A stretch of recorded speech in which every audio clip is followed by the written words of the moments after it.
So do not accelerate, because if he goes wide, we have this effect, okay? Keep the same pace. Yeah? Guys, let's do it. Thank you. Thank you.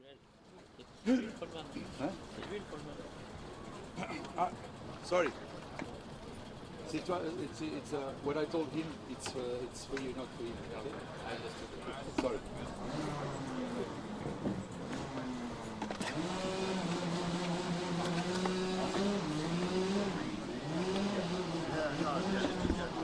Oh là là.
Every team has an identity.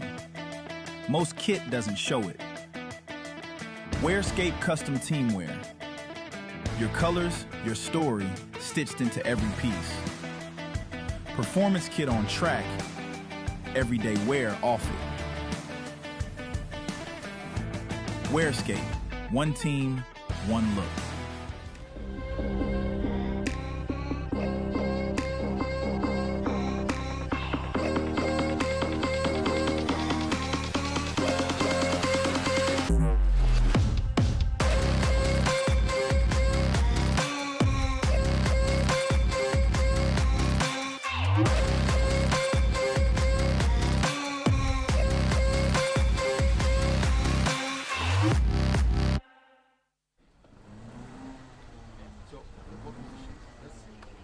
Responsible for the speed of the group. Okay? If you are coming too fast, everybody's coming too fast. Yeah, coming slowly into the straight, coming here. His job is to be at your side. He is not going to be ahead or behind. It's your job to be at his side, okay? Coming into the straight, be aware that here he has to open a little bit. So if you accelerate when you come into the straight, he will get behind. Okay? So don't accelerate, let him go into the place, and then you both come down with a compact good grip, okay? You both understood, yes? Guys, good luck. Let's go. Good luck.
Bonjour à toutes, bonjour à tous.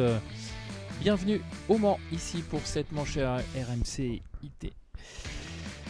qui va voir pendant tout ce week-end les meilleurs pilotes internationaux s'affronter pour aller chercher le Graal absolu, c'est-à-dire le ticket pour la grande finale.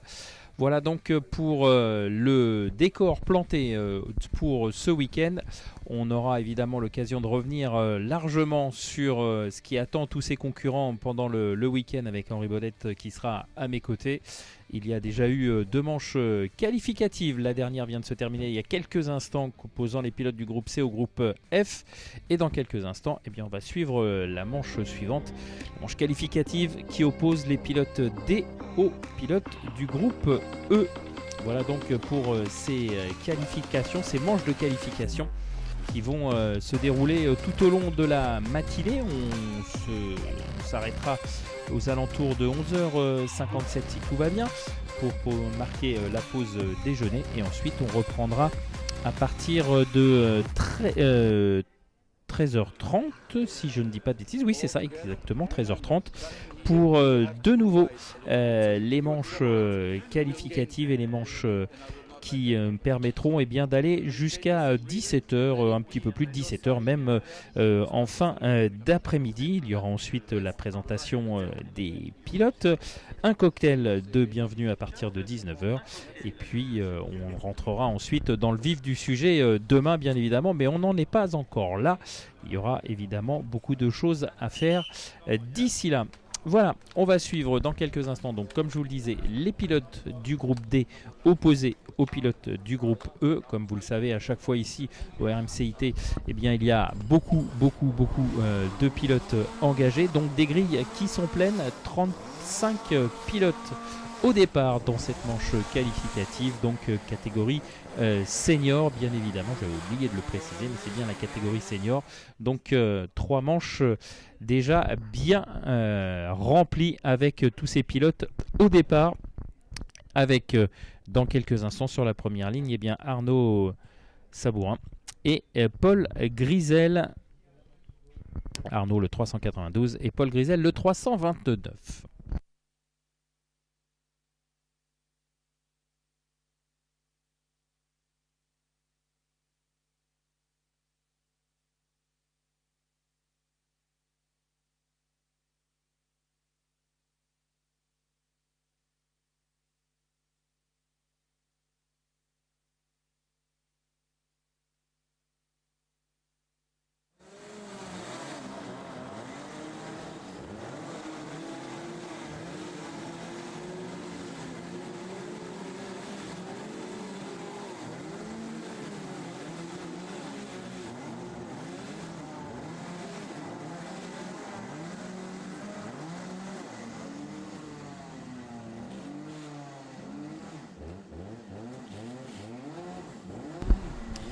Sur la deuxième ligne, on va retrouver Ethan Thorne, le 386, Harry Freeman, le 370.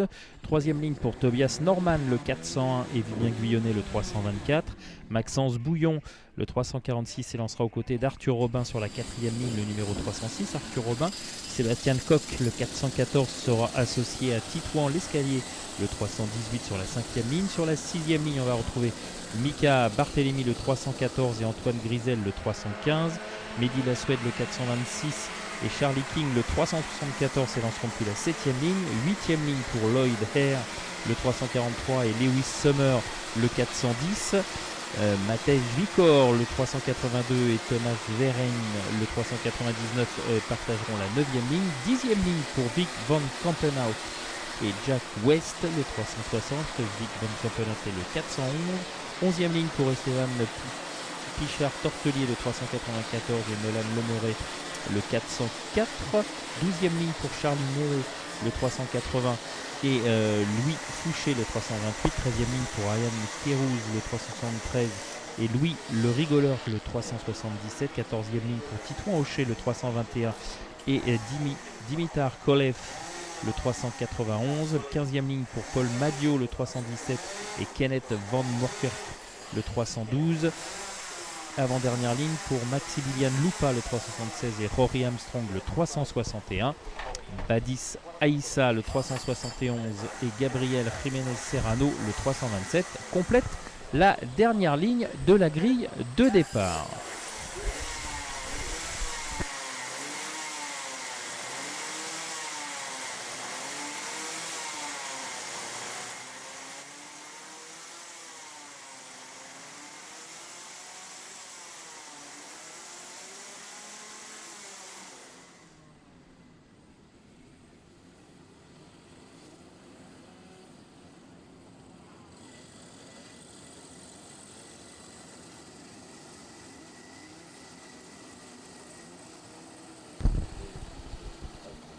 Allez, c'est parti et départ validé avec un très bon départ, me semble-t-il, pour Paul Grisel.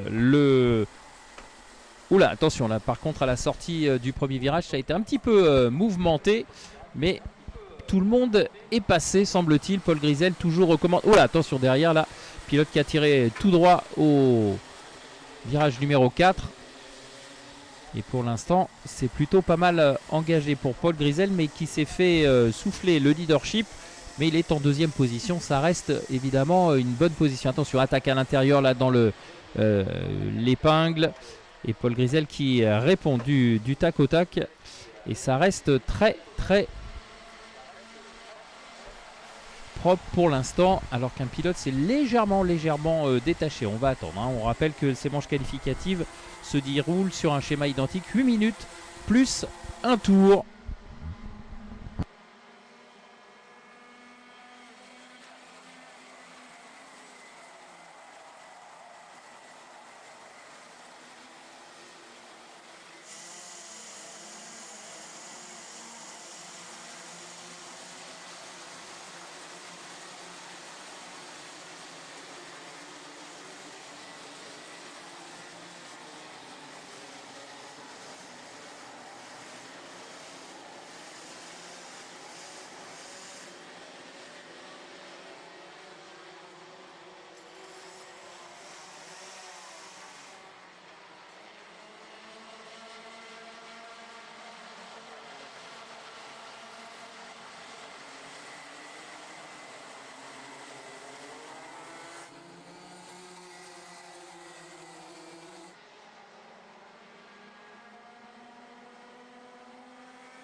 Allez, c'est Harry Freeman qui était passé en tête au premier tour.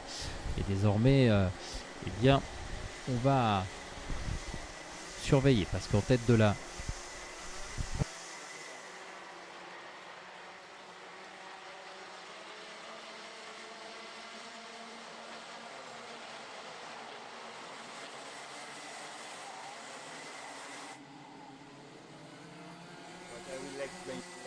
Hello?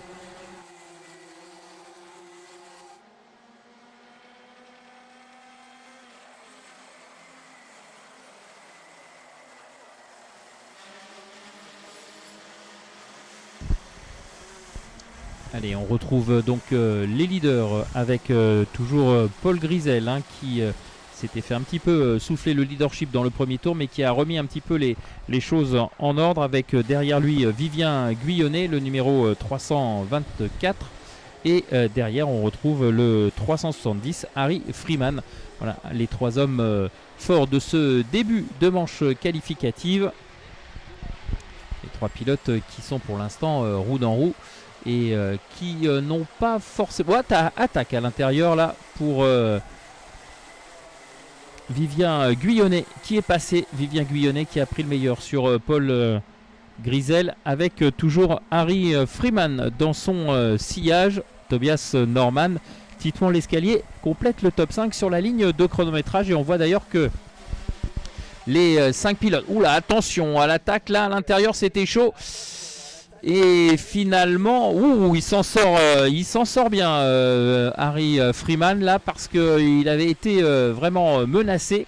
Et finalement, il a bien réussi à se reprendre pour contenir les attaques de ses adversaires directs. Et devant, ça chauffe également avec Vivien Guyonnet qui a pris le lead sur Paul Grisel. Paul Grisel a essayé de revenir, mais il s'est fait contrer une nouvelle fois. Et vous le voyez bien, dès que les attaques commencent à tomber, eh bien, les groupes se forment et le peloton de tête, où on retrouvait 6 pilotes quasiment roue dans roue, eh bien, de fait, a un petit peu implosé, si l'on peut s'exprimer ainsi. Vivien Guyonnet toujours aux commandes avec Paul Grisel dans son échappement. Derrière, on a Harry Freeman, le pilote britannique, qui essaye de revenir au contact du duo de tête avec dans son sillage Titouan l'escalier. Et derrière, on voit revenir Ethan Thorne, Arnaud Sabourin et Mehdi Laswed.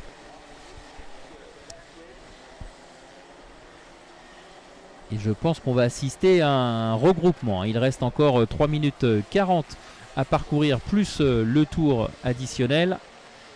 À mon avis, la physionomie de cette course est loin d'avoir rendu son verdict, avec de nouveau Paul Grisel à l'attaque et qui passe et qui reprend les commandes. Vivien Guyonnet est toujours en deuxième position, Harry Freeman troisième, Titouan l'escalier, Arnaud Sabourin, Mehdi Laswed qui remonte, il a gagné 8 positions et ça devrait peut-être nous valoir une explication un petit peu plus fournie d'ici à la fin de cette manche. Il reste 3 minutes et vous le voyez, les 5 pilotes de tête se sont regroupés.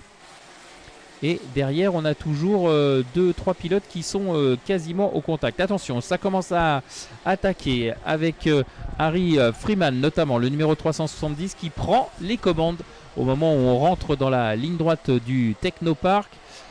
Harry Freeman qui a attendu le moment opportun, semble-t-il, pour porter son attaque. Et regardez, tout de suite, il essaye de creuser l'écart. Harry Freeman avec dans son sillage Paul Grisel qui tente de revenir tout de suite au contact avec un petit coup de pouce, un petit coup de pare-choc du 324, c'est-à-dire Vivien Guyonnet. Rien de bien méchant, bien évidemment. Et attention à cette attaque à l'intérieur pour le gain de la deuxième position, troisième position, pardon, Titouan l'escalier là qui vient se mêler à la lutte aux avant-postes. Et derrière, on est revenu, notamment Mehdi Laswed, le numéro 426, là, qui est repassé je pense, à la 4e position, me semble-t-il. 4e ou 5e Non, 4e, Mehdi Laswed. Par contre, devant, on a creusé un petit peu l'écart, là. Il y a un duo qui était parti pour aller s'expliquer. Et je pense que c'est le pilote britannique qui qui se retourne. Harry Freeman et Paul Grisel là qui vont s'expliquer. On a encore au moins 3 tours à parcourir et c'est toujours Harry Freeman qui reste aux commandes, mais sous la pression de Paul Grisel, une pression vraiment intense, alors que derrière ça revient pour Titouan l'escalier et Mehdi Laswed qui sont vraiment quasiment au contact. Et je pense même qu'on va assister à un regroupement. Surtout si Paul Grisel tente une attaque sur Harry Freeman. Derrière, eh bien, Titouan l'escalier et Mehdi Laswed devraient... ça y est, c'est fait. Ils sont au contact maintenant.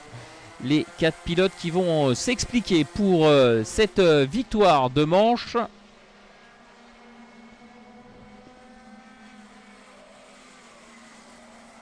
Alors que derrière, en 5e position, on a Arthur Robin, mais il est un tout petit peu loin. Après, si ça commence à s'expliquer devant, il pourrait en profiter pour revenir au contact. Ouais, je pense qu'Arthur Robin, il va revenir. Voilà, ça y est, il est dans le match maintenant. On va voir si Paul Grisel va pouvoir conserver ce leadership jusqu'au bout. Nous allons rentrer dans le dernier tour lorsque les pilotes reviendront sur la ligne de chronométrage, puisque le temps alors qu'il y a un problème là pour le numéro 315 malheureusement, qui est contraint à l'abandon sur cette toute fin de course. C'est Antoine Grisel malheureusement. Paul est devant et Antoine malheureusement va devoir en rester là. Attention, l'avant-dernier passage sur la ligne, puisque tout à l'heure, dans quelques instants, ça sera l'arrivée. Et c'est Titouan l'escalier qui a pris le meilleur sur Harry Freeman. Voilà, Titouan l'escalier et Paul Grisel qui vont se disputer donc la victoire. Ils ont fait le trou, sauf erreur de leur part. Normalement, ils doivent pouvoir aller jusqu'au bout comme ça pour se disputer cette victoire de manche. Harry Freeman normalement va terminer peut-être 3e, mais attention parce que Mehdi Lasoued derrière est assez incisif et c'est passé me semble-t-il pour Titouan l'escalier sur Paul Grisel. On va attendre le retour sur la ligne de chronométrage, mais ouais, c'est bien passé pour Titouan l'escalier.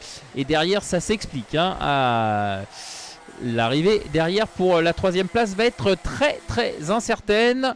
Et c'est finalement Harry Freeman qui conserve cette 3e position.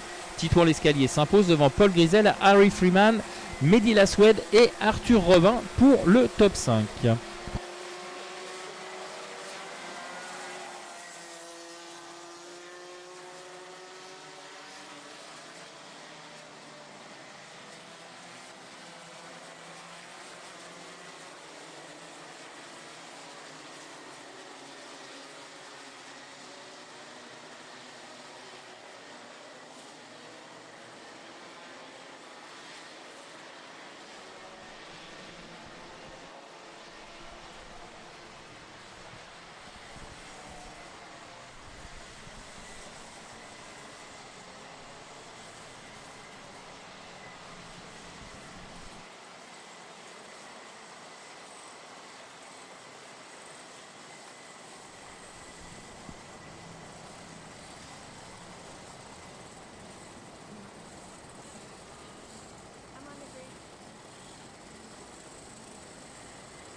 Well, hello, good morning, ladies and gentlemen, and welcome to Le Mans and the 2026 RMC International Trophy.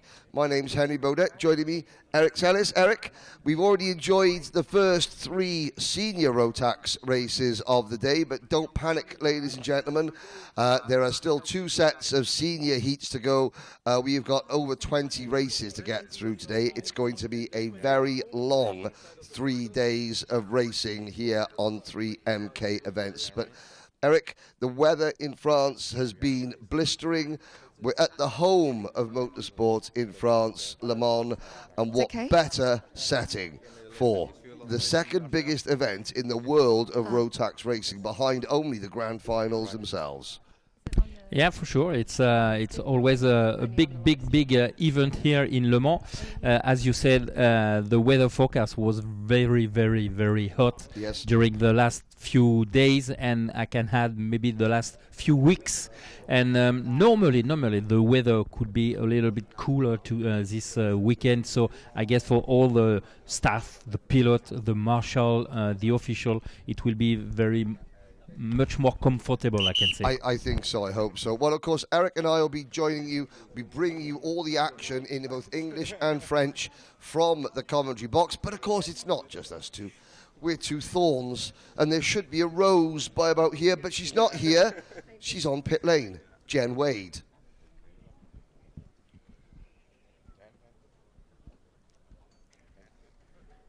Well, of course, here on the grid, Henry, just to remind everyone, yesterday we had the qualifying under lights. Today we've got the big light, the sun, shining brightly. There's Paul. Hi, Paul. Good morning to everyone in Austria. Morgan. Paul's on pole next to Robin Raikkonen. For everyone in Finland and Italy and Switzerland watching on. Robin's on the front row this morning. So it was a nice qualifying last night under lights. We'd like to do racing under lights. Maybe we can organise that for next year. What do you think? We go racing under lights next year? Yes, it was much cooler. Welcome everyone. And of course we've got nice sunny weather, not so hot today, but we're ready for some good racing. And of course Minimax, one of the up and coming, I think, generation of tomorrow classes. So not quite junior standard, not quite junior height, but probably one of the best races to watch, so we're excited. Love being here in Le Mans, and of course having that 24-hour kind of feeling. Racing under lights last night for qualifying was cool, but it's going to be a good day. We've got a full jam-packed program today, so make sure you're watching, and also on social media for all the fans in the stand or at home, because we've got lots of videos and interviews coming along through the day. So I'll see if I can catch up with some of the drivers a little bit later before the next mini race, just in case you're watching minis. But we'll hand back now to Henry and Eric. Nice to see you back in Le Mans, and we're going to wish everyone good luck. Okay, thank you very much. And said, qualifying under the lights. Minimax, this is a very mixed up grid because half the field left pit lane too late in qualifying to post a fast lap. You're going to see a very topsy-turvy grid. Here we go. Pole position, Paul Plattner from Austria with Robin Raikkonen alongside on row number 1. Ireland's Corey Lyons and Turkey's Kem Karakamur on row number 2. Timotheus Pieter and Jan Wozniak, an all Polish third row. Ralph Martin and Montenegro's Nikola Radecic are on row number 4. Timon Grgic from Slovenia and Ivan Janicjevic from Croatia on row number 5. Stefan Pejovic, second Montenegrin driver in the top 12, alongside Mihail Kranjc from Switzerland, Gabriel Wallet and Ayrton Goldsworthy with the final 2 drivers to actually set a time in qualifying. The rest of the field, the order was basically decided on their outlaps.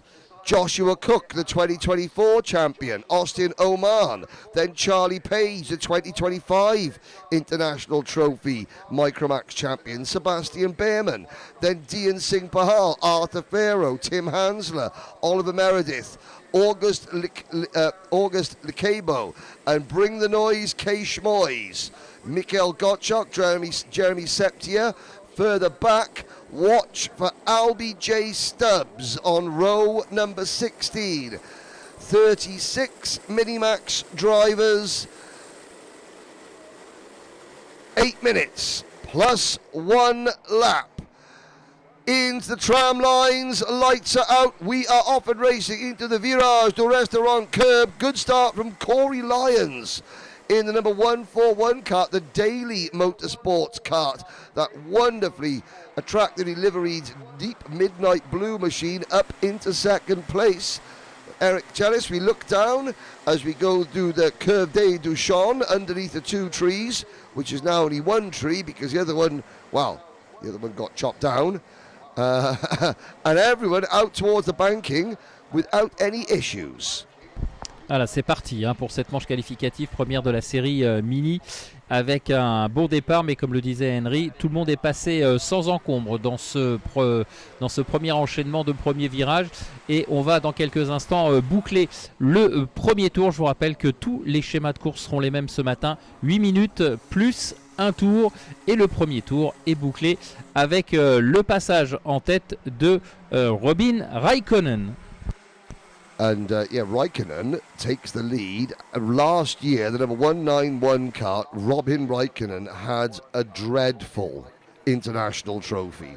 Their team got back to base camp afterwards, and it was actually Robin's dad, Kimi, who might know a thing or two about racing, maybe, spotted that the brake pads were supplied by the manufacturer from a different batch. We've got 3 karts off at the side of the circuit. Trying to see who those would be. It is Ivan Yanicevich is one of them. Gabriel Wallet is another. The 1-2-2 is Otis Cleary.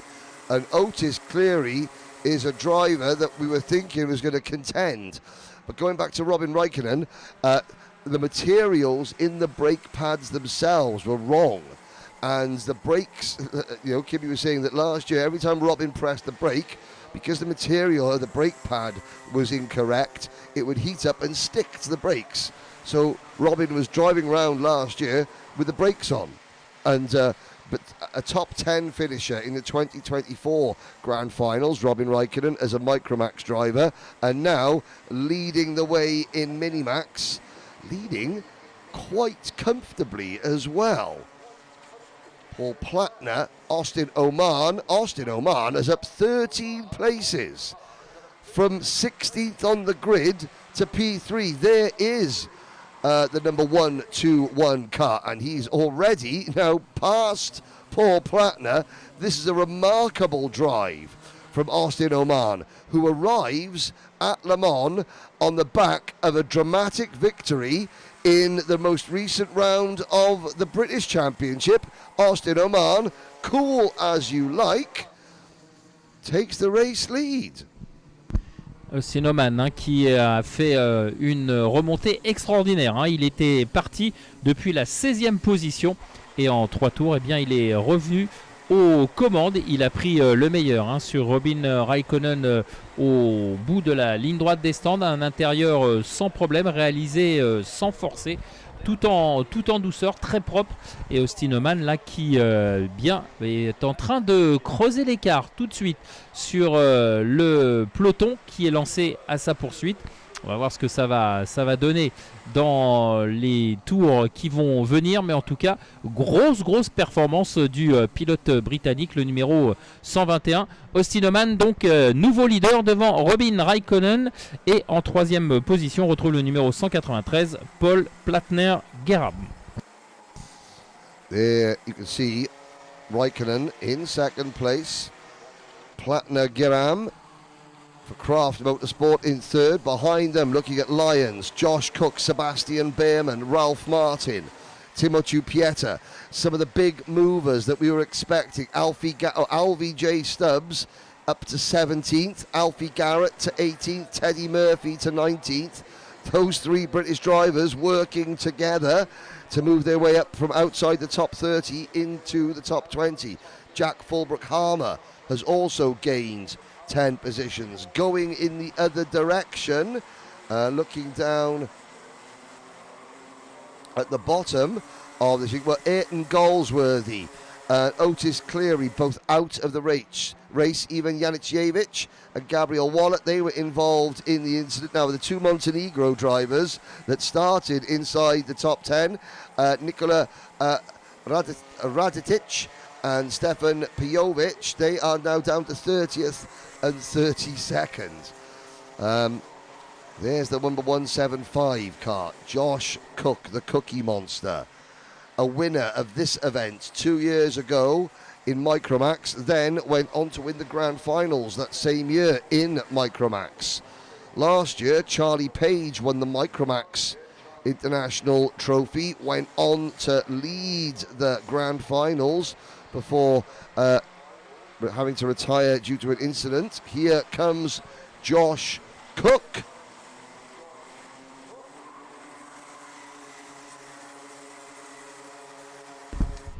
Et nouveau passage sur la ligne de chronométrage avec toujours désormais Austin Oman, le leader, et qui emmène dans son sillage Robin Raikkonen.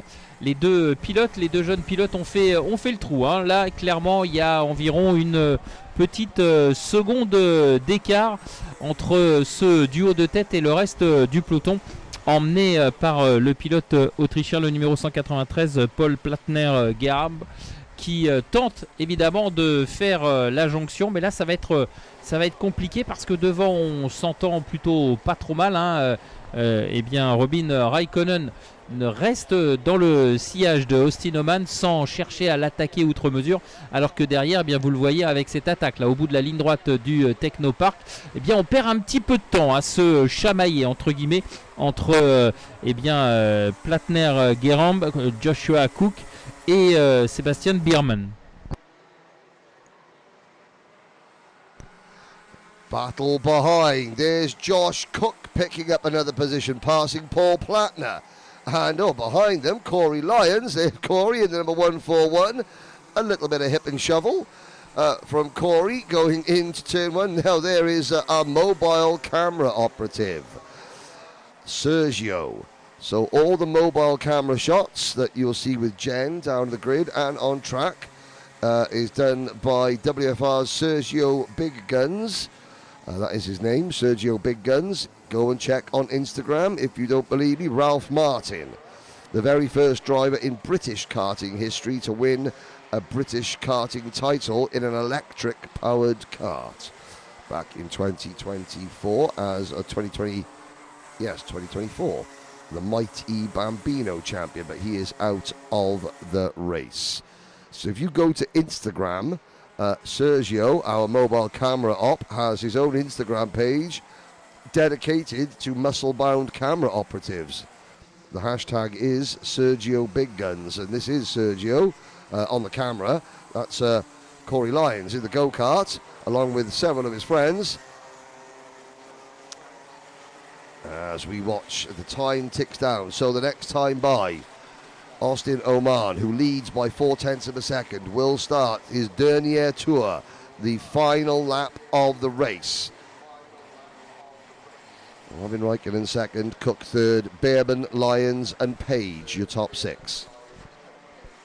Allez, nous sommes bientôt dans le dernier tour de course avec sans problème cette domination de Austin Oman avec Robin Raikkonen dans son sillage qui tente de s'accrocher, et derrière Joshua Cook qui est revenu, qui a pris les choses en main, mais ça sera un peu juste pour faire la jonction dans ce dernier tour et tenter de contester ce leadership. Mais Sebastian Biermann également en 4e position et Charlie Page complète le top 5.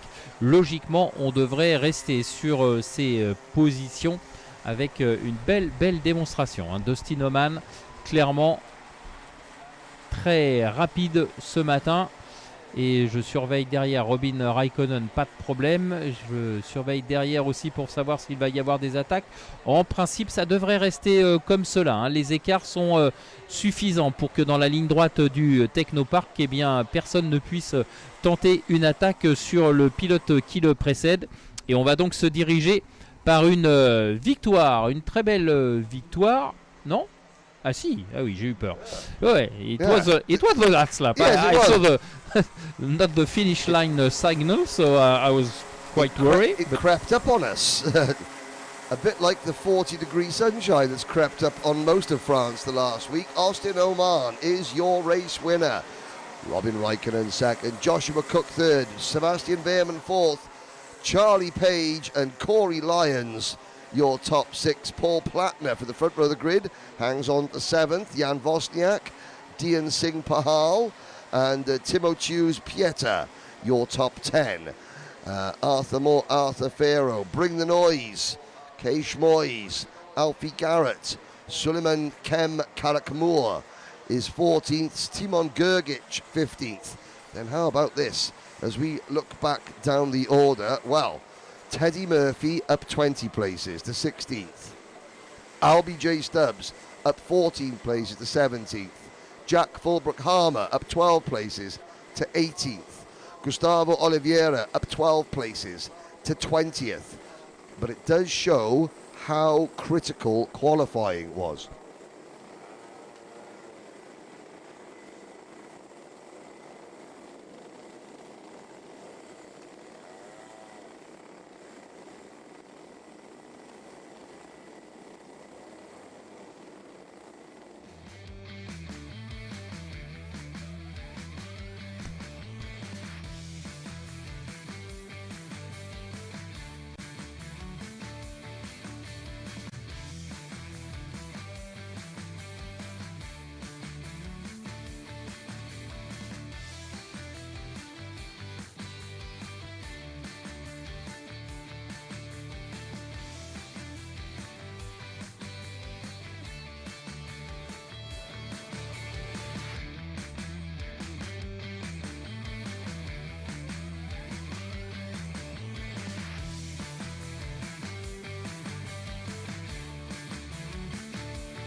Well, the graphic said it all. It's DD2 Masters up next, and Jen Wade is down in pit lane. Take it away, Jen.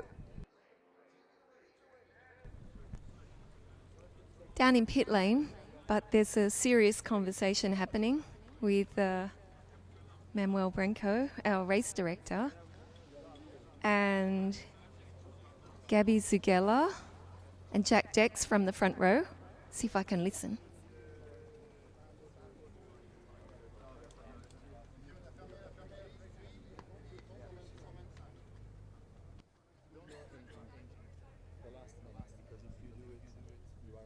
Okay.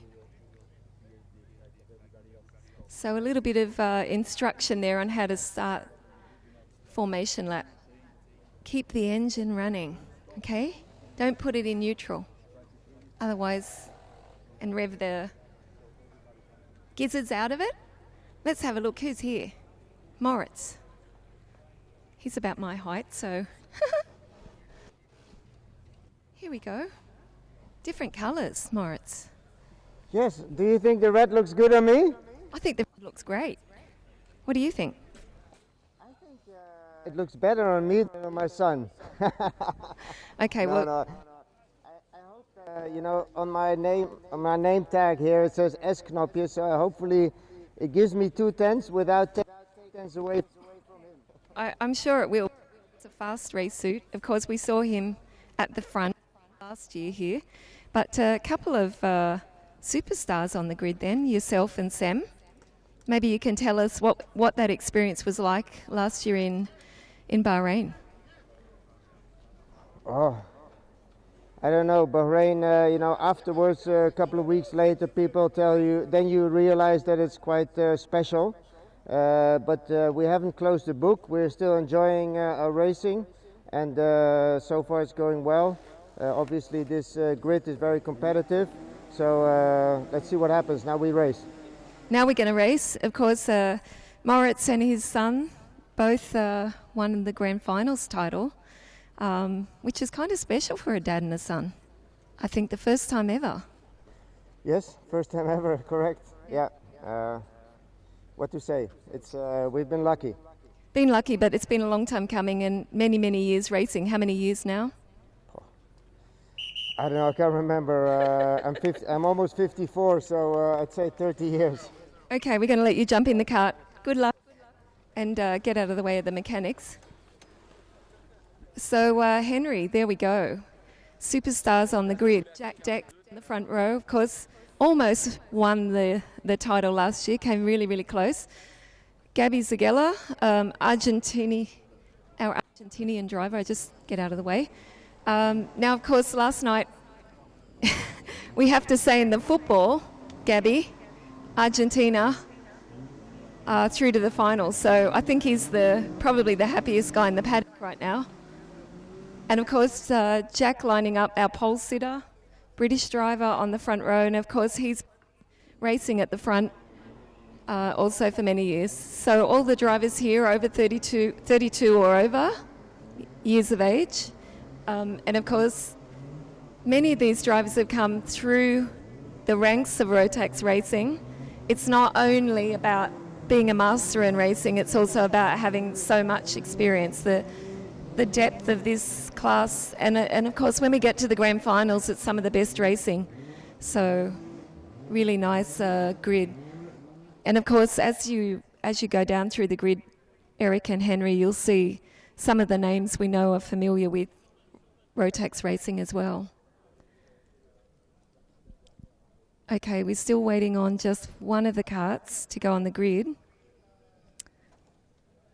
I might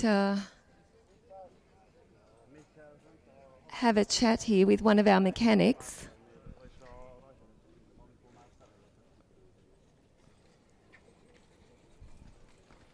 Let's have a look. Any tips for who's going to win? Anyone? No tips. We've got no idea who's going to win. The mechanics are also a little bit nervous, I think. All right, so I shall move out of the way and we'll go back to the commentary and let's see who's on the grid. Thanks, Jen. Yeah, that was the number 625 cart of Gustavo Mikkelsen that was very, very late to the grid. And now there's an official standing right next to Mikkelsen. I can't imagine that with the strict rules and regulations regarding when you've got to be in the pre-grid area, when you've got to be on the grid, when the mechanics have to leave, and they are talking to Gustavo, I can't imagine that will be allowed to continue. Just, okay, it's early, we'll let you go. I don't know why he was late, but he was late, and that is normally something that results in a DNS, a does not start, but we'll see what happens. Yes, last night, the only Argentine driver in the event, Gabby Zugella, watching his countryman dispatch the English, and then went out and put it on pole to heap even more misery on the British contingent here in the paddock. Jack Dex, you can see with the Union flag on his lapels, who's obviously, judging by the look of the fact that his legs are very short, is still trying to wear his junior Rotax race suit from about 50 years ago, which he's grown out of by the sea. Bit of ankle in the morning there for you, all the karting mums watching, bit of ankle, but it's okay. Don't panic, Jack. You know, they're not going to get too excited. You are now a married man. who's now realised, yeah, my ankle is on show, whoops. But he doesn't care because he's finished second in this race. This is Jack's only real outing of the year, and yet he comes back once a year and is bang on the pace. Gabi Zugella has already secured his place at Portimao. He was the Rotax Winter Trophy champion this year, held over 2 weeks in Texas in January and early February.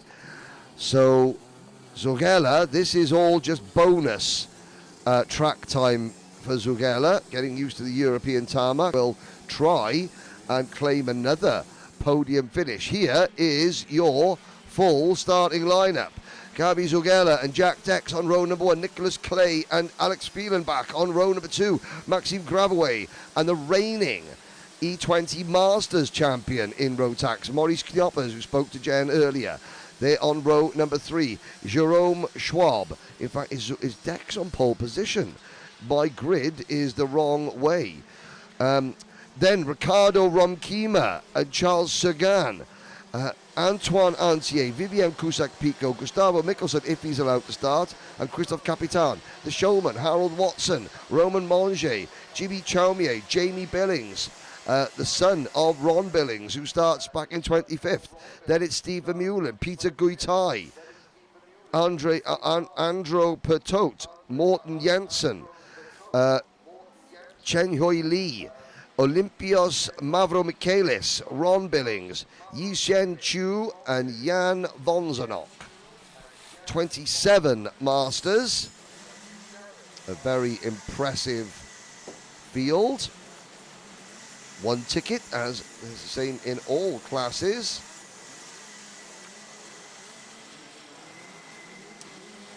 Jack Dex and Gabi Zugella. Zugella with a Birrell Art chassis. He's got a Barrichello kart nose cone on the front, so paying homage to Rubens Barrichello, who I don't believe has qualified this year for the Grand Finals yet.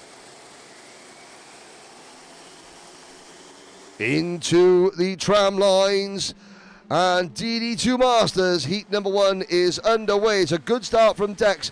Zugella tries to come across, and around the outside, Gabi Zugella. What a move. First, what's the Argentine word for Slim Shady? It's Gabi Zugella, possibly, and Jack Dex a little bit tentative going into turn number 1. Maybe, and that is possibly the lack of experience, the lack of racing that Jack Dex does now, just not quite at 110% going into turn number 1. It cost him the lead.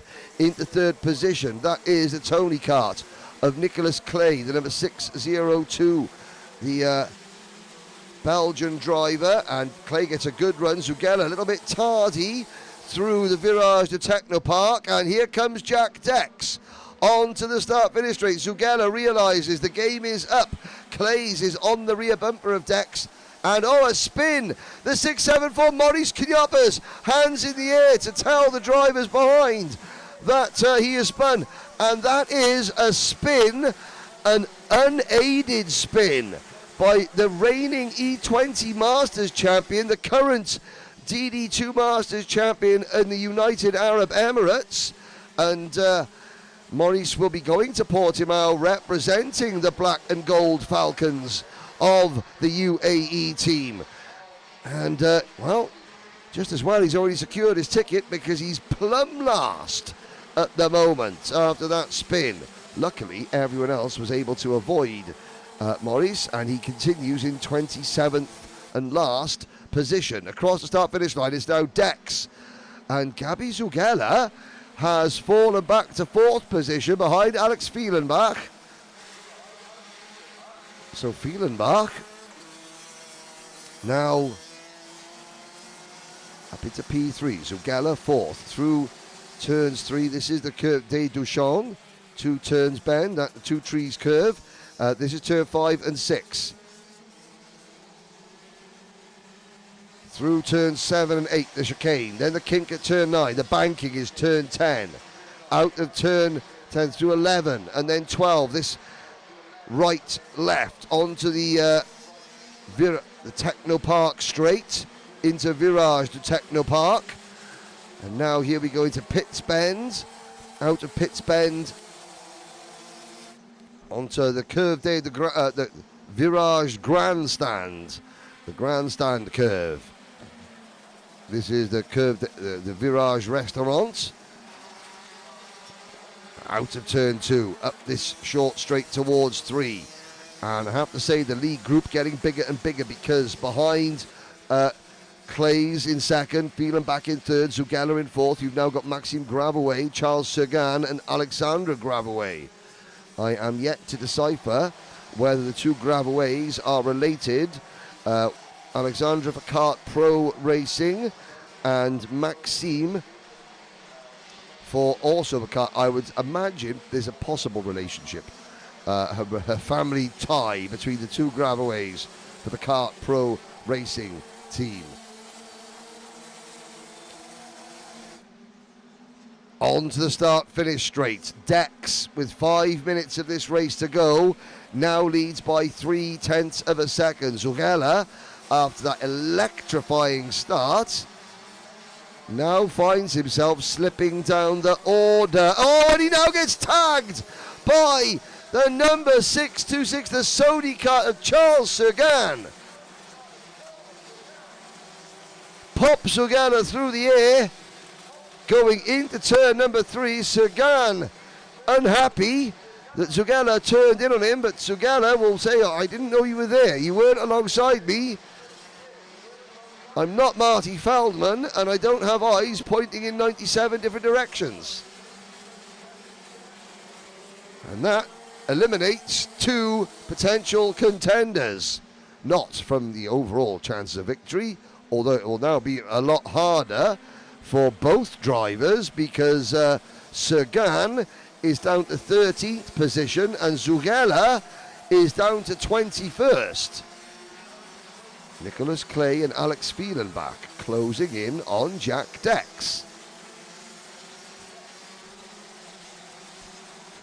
As we run, well, lap number 6.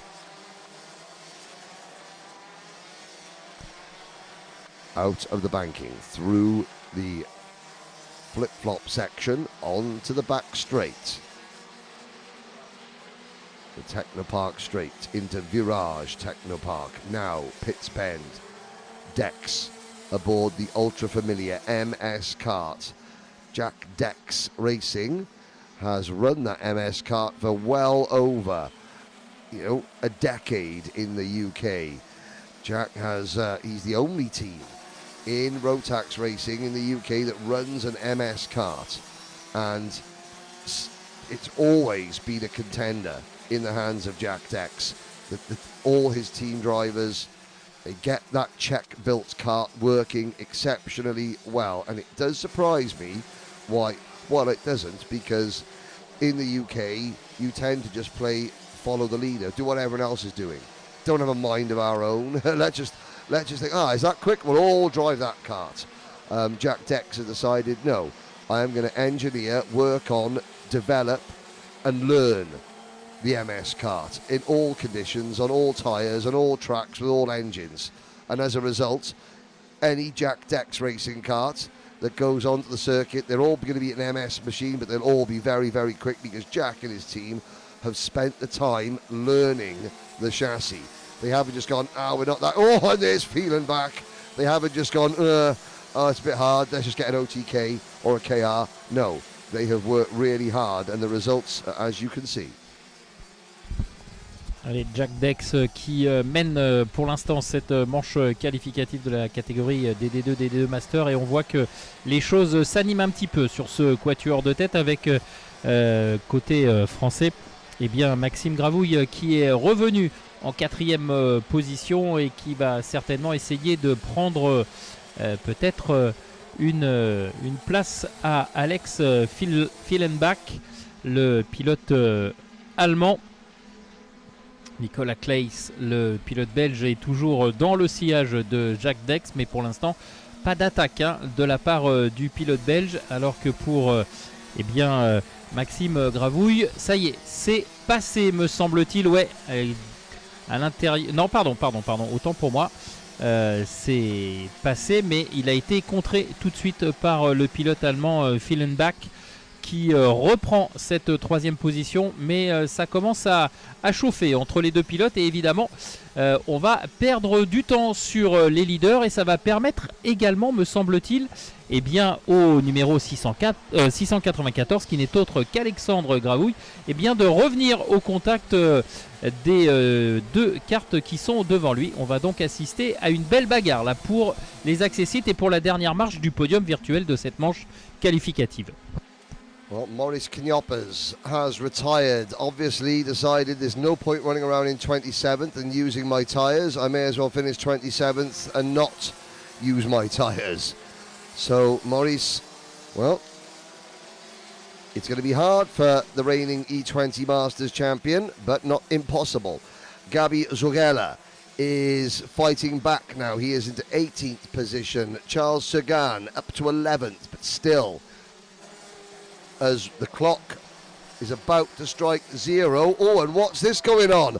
Battle for the race lead. Nicholas Clay now emerges in front.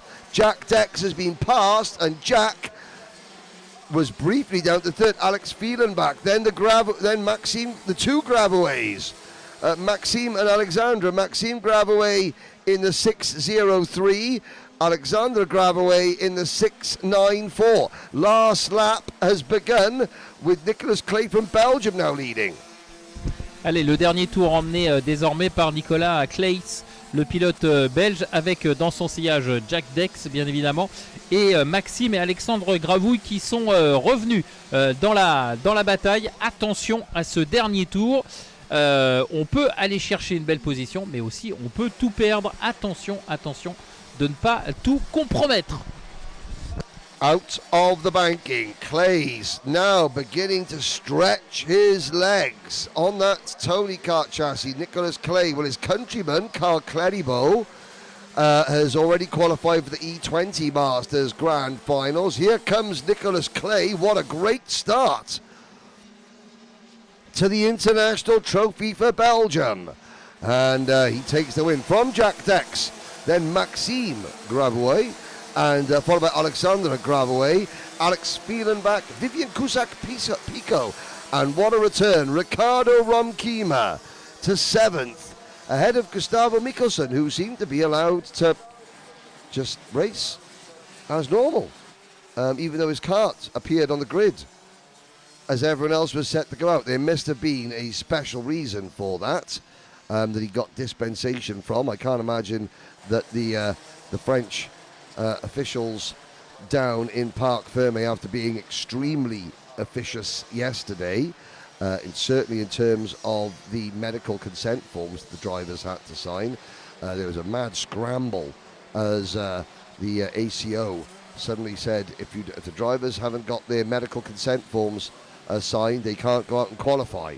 And that was a bit of a, well, that was that was a fly in the ointment, so to speak, for everyone, because there was a lot of scrambling both for the organisers and 3MK events and the drivers to keep the ACO here in France happy. So I can't imagine that after being very officious yesterday, they would have let that slide this morning without an exceptional set of circumstances. But Mikkelsen finishing in 8th position ahead of Roman Monge, Jerome Schwab, Charles Sagan, Jimmy Chaumier and Antoine Antier. Ian Vonzenok, the Asia International, the Rotax Max Challenge International Trophy Asia champion. He won his finals he won his ticket in Macau.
Well, there's Lewis Malin walking off screen.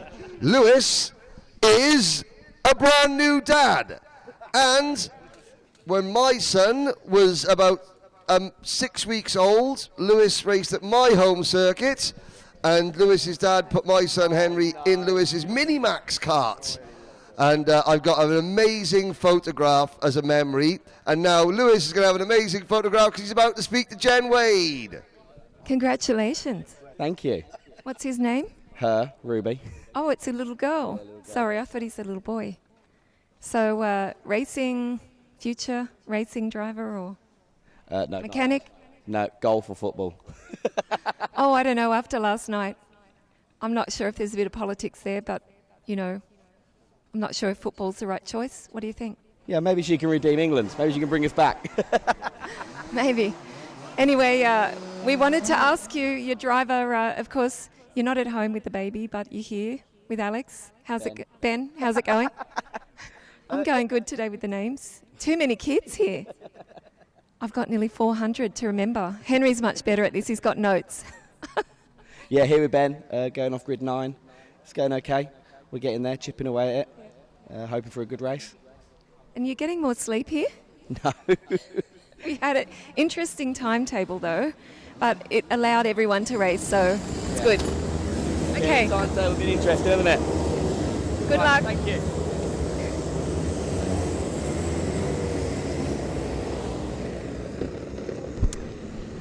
Thank you, Jen. Merci à Jen. Et première manche de qualification catégorie micro. Avec donc au départ, eh bien, là encore une grille très fournie. 35 pilotes au départ. Et c'est Jayan Prakash qui sera le poleman, entre guillemets, de cette séance et de cette manche de qualification, avec à ses côtés Freddy Baker. Une deuxième ligne composée de Lenny Barton et Kian Hay pour le Danemark. Et ensuite, on va retrouver sur la troisième ligne Albert Farah et Sébastien Crawford. Voilà donc pour les trois premières lignes. Et Julcek sera le premier représentant tricolore sur la quatrième ligne, avec à ses côtés Alex Mogagab, qui sera donc à ses côtés. Voilà, le schéma, vous le connaissez, 8 minutes plus un tour. On est en train de reformer cette grille de départ de la catégorie micro.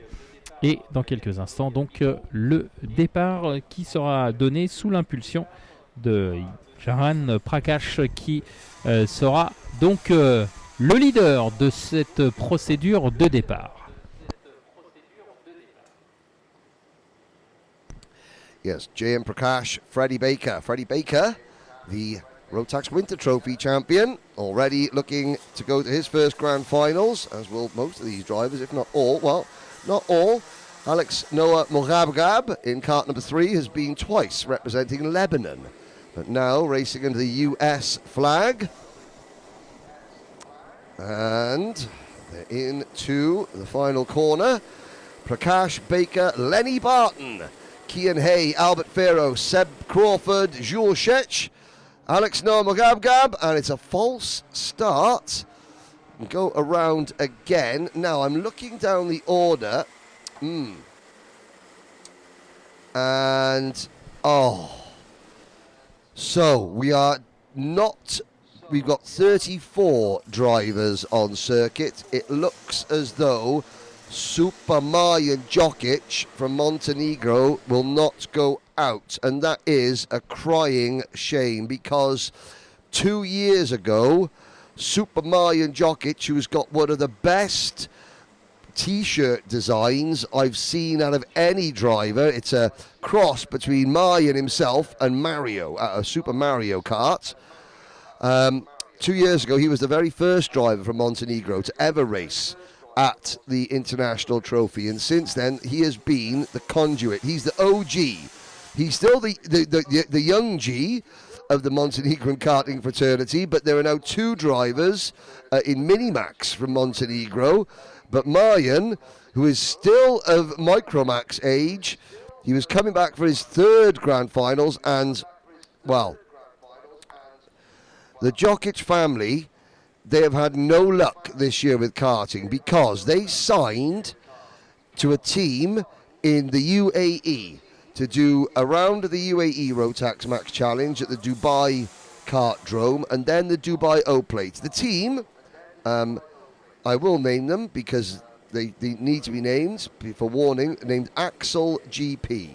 They took Mayan's money and then didn't provide a go-kart for him until he didn't know this until they turned up from Montenegro to Dubai to be told, oh yes, the team have gone bust, with the team are no more. And now they've come here, and again, engines, they've had 2 engine failures in qualifying and practice. 2 engine failures, so they have no more engines to race on. Now we go racing. And that is an absolute travesty for Marjan Djokic and his family. There is Pierre Capelle out of the race before we've even got to the start. Benjamin Schlevar running very, very wide in the black and green kart, number 78. It's a privateer driver, Sana Racing, privateer entry this weekend. Sana Racing, it's a team of 1, and yeah, that is, well, for Marjan Djokic, and I'm sure that if the rules had allowed, that there would have been a number of people that would have helped the Djokic family. But however, the rules being the rules, both engines that he registered on his scrutineering card have failed, and that is all she wrote. So hopefully,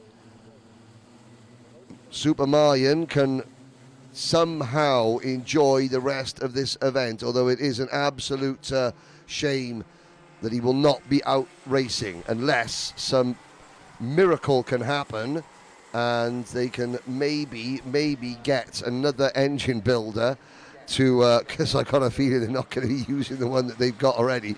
If they can, I'm sure that if the rules allowed, or if he was given dispensation, then Djokic and there would be engine builders out in the paddock that would help a Micromax driver who, to all intents and purposes, is running at the back. Just allow that driver to at least race. But that's by the by. We've got a good race on our hands up at the front, Eric. Ouais, c'est bien parti là pour Jahan Prakash qui est aux avant-postes avec une petite marge d'avance, pas grand chose, mais comme derrière on se chamaille un petit peu, et bien il continue de poursuivre sa marche en avant et de creuser un tout petit écart, hein. C'est pas encore définitif bien évidemment, et juste derrière lui, eh bien on retrouve Albert Faroa, Lenny Barton et Jules Tchek qui est là également pour se mêler à la bagarre. Ça y est, la jonction est faite entre les 4 premiers pilotes de cette catégorie micro, et pour l'instant eh bien c'est assez indécis, d'autant plus qu'avec ces bagarres qui se déroulent en tête de la course, eh bien derrière on est quasiment en train de faire la jonction, et c'est Arthur Bowers qui est en train de ramener le peloton des poursuivants sur le quatuor de tête. Yeah, Prakash, who currently leads the British Championship and who won on Sunday at Kimbolton in fine style, leading Albert Farrow. Farrow, who crossed the line first in the grand finals in Bahrain last year before a penalty dropped him down the order. He loses second place in that number 42 kart to not to Lenny Barton. Lenny Barton at the start of the last lap made a move down, and there goes Lenny again. Oh, and Lenny this time he took too much of a bite out of the cherry, and Lenny Barton spins going into turn number 1.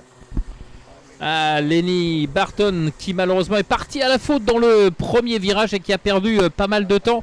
Il était en 4e position et là malheureusement eh bien, il a dû repartir assez loin dans le milieu du peloton.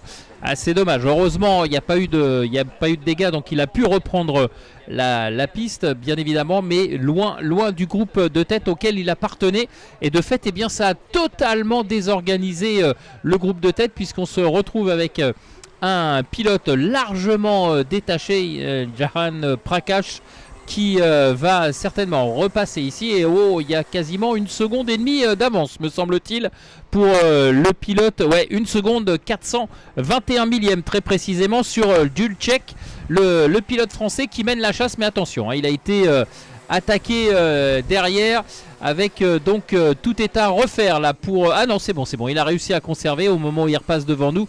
Jules qui reste en deuxième position. Mais il y a de la pression et il y a de la menace derrière lui avec notamment Albert Faroa et Crawford notamment qui sont derrière lui.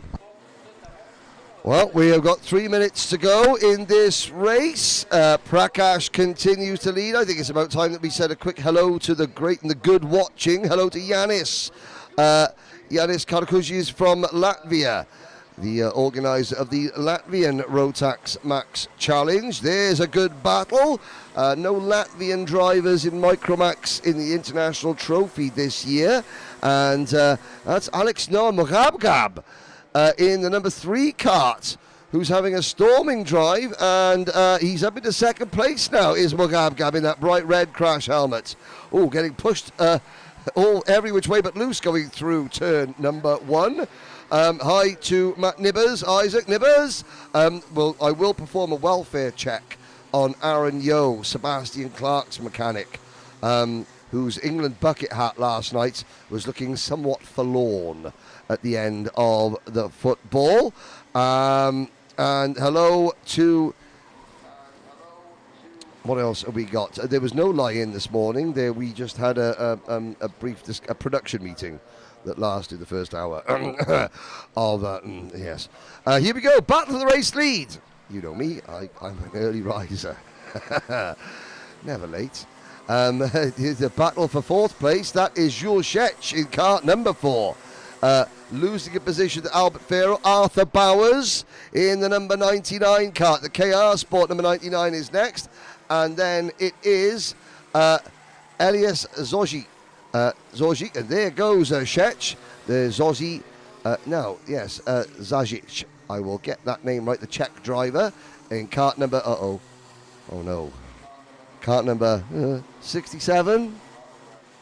There are 8-year-olds all around the world doing little hand gestures like, 67, yay. But he is in kart number 67. Samar Chopra up to 8th position, ahead of Jensen Kelly, Benjamin Schliever, Leo Harang, then Albert Sanye, Franicek Malik, Arlo Gamble, Bobby Slater, Arshi Gupta,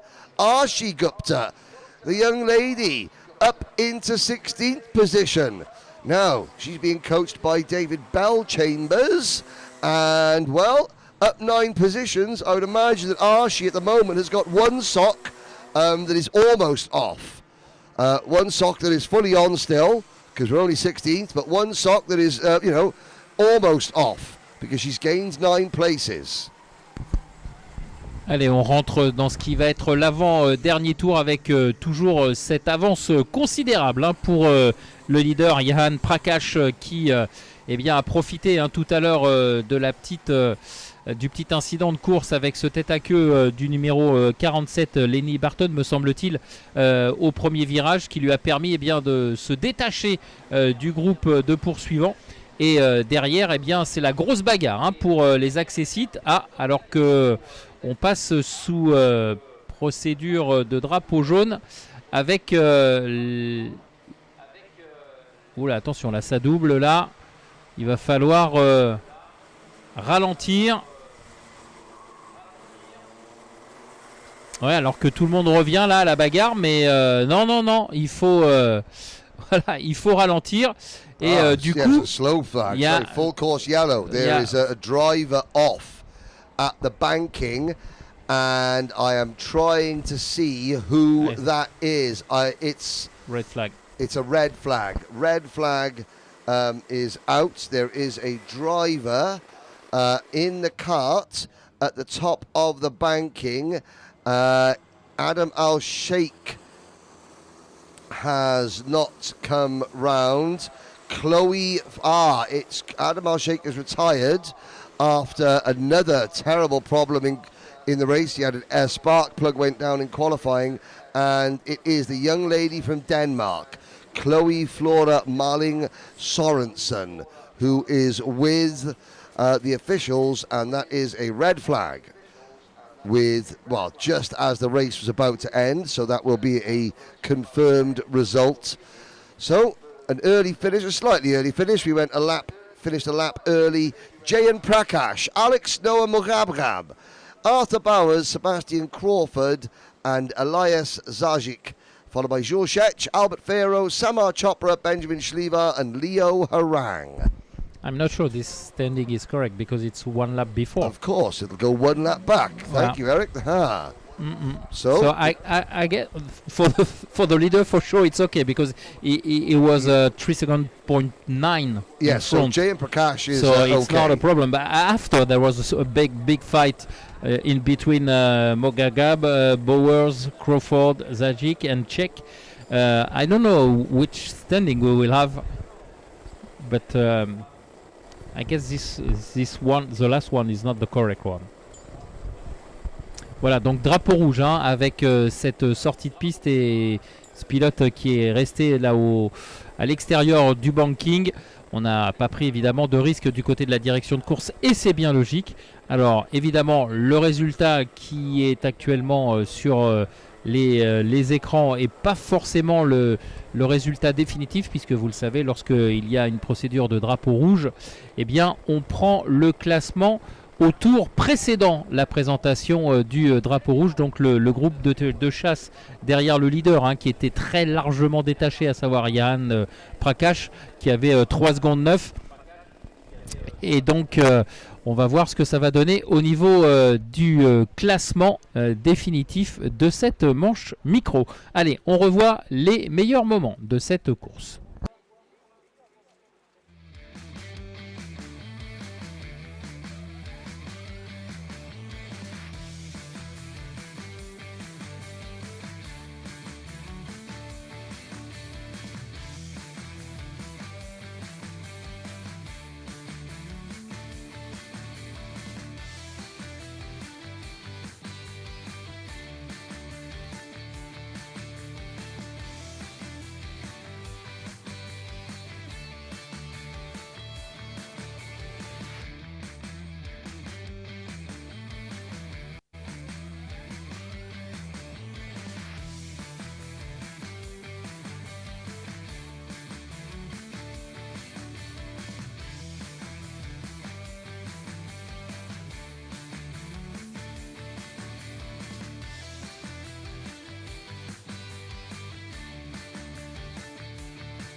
back a few rows down along the grid, row 7.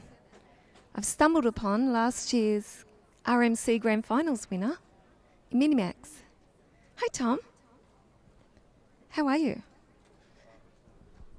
You're good? Yeah, good, thank you. Tom's one of the quietest drivers on the grid, but he's a monster on the track. I think. What do you think? Yeah. He agrees with me. So, Tom, we've got a little bit of a delay. Is there anyone you'd like to say hi to at home? Because I've got a little bit of time now. Just all my family and yeah. Just your family. Is that a new helmet? Pardon? Is that a new helmet? Yeah. I had it for Bahrain and yeah. Okay. So, well done last year in Bahrain. It was pretty exciting, wasn't it? You did everything you could to get there and you got there last minute. Of course, racing with Thule Motorsport. You having any fun this weekend? It's a little bit of a tough weekend with the weather. Yeah, I'm having a good weekend. It's just really hard because of the weather. Really hard. Nice weekend. What about last night? Qualifying under lights. Oh yeah, it was quite fun because under the lights. Yeah. Kind of gives you that feeling, you know, like real Le Mans 24 hour, because they're also and practicing under. So anyway, everyone at home, from Tom, and good up in juniors. See you later. Okay, so I guess we could speak to Gonzalez. Leo, you watching the football? Been watching the soccer? Yes, I was busy watching Argentina. And what about Spain? Yeah, I'm pretty happy that they won against France, so I think they have a chance to win against Argentina in the final. Now, seeing they speak the same language, do you think that's going to make it difficult for them to talk about what they're doing and strategy because the other team will understand? No, I don't think. Okay, tell us about you so far, here in Le Mans. Pretty tough weekend. So yesterday our lap got scratched out, but we know we have the pace, so let's work our way to the front. Work our way to the front. Anyone you want to say hi to who might be watching if they're not working or at school? I think my mom is watching, so hi Mom. Hi Mum. Okay, good luck. Enjoy the racing. Good luck in the football. You've got a banner on your... what's that about? So before MKC, I think there was banana racing, so the banana. Okay, so there's a banana, and that's in case you need to throw it out. So like Super Mario, someone slips around. Yeah, let's see. Maybe I take it out and I throw it. To throw it if you're running second or third, if you want to get that podium. Okay, let's move on. Now, of course, we've got quite a few French drivers. We've got English drivers. It's your birthday. Happy birthday. Leon, is it really his birthday? It is. How old are you? 13 now. Wow, you're a teenager. Good luck. There goes the mechanic. What do you celebrate? Nothing. Racing. Yeah. Yeah. Need a good start now. I didn't get a good qualifying. Yeah. That's it. Yeah. And anyone celebrating at home and eating cake while you're here? Is there anyone watching at home? Yeah, my mum and some friends probably. Or my family. You have a party with them when you go home. Yeah. You could just have a party this week, all weekend. Maybe make a podium. Take Mum home the trophy. What do you reckon? Yeah, I hope I take a trophy home and a grand finals ticket. And the grand finals ticket. Of course, we're heading off to Portimao this year. Have you been there? Never. It's lovely. Absolutely lovely in Portugal. So anyway, fingers crossed. Hi to everyone at home. Happy birthday. Thank you. Okay. I'll move off the grid. Riley Munro lining up there next to Bruno on the front row. Of course, Riley last year was second here in Minimax. So he's the tiny little rookie up against Bruno Matrullo, of course, one of our French drivers who was really fast in his group yesterday.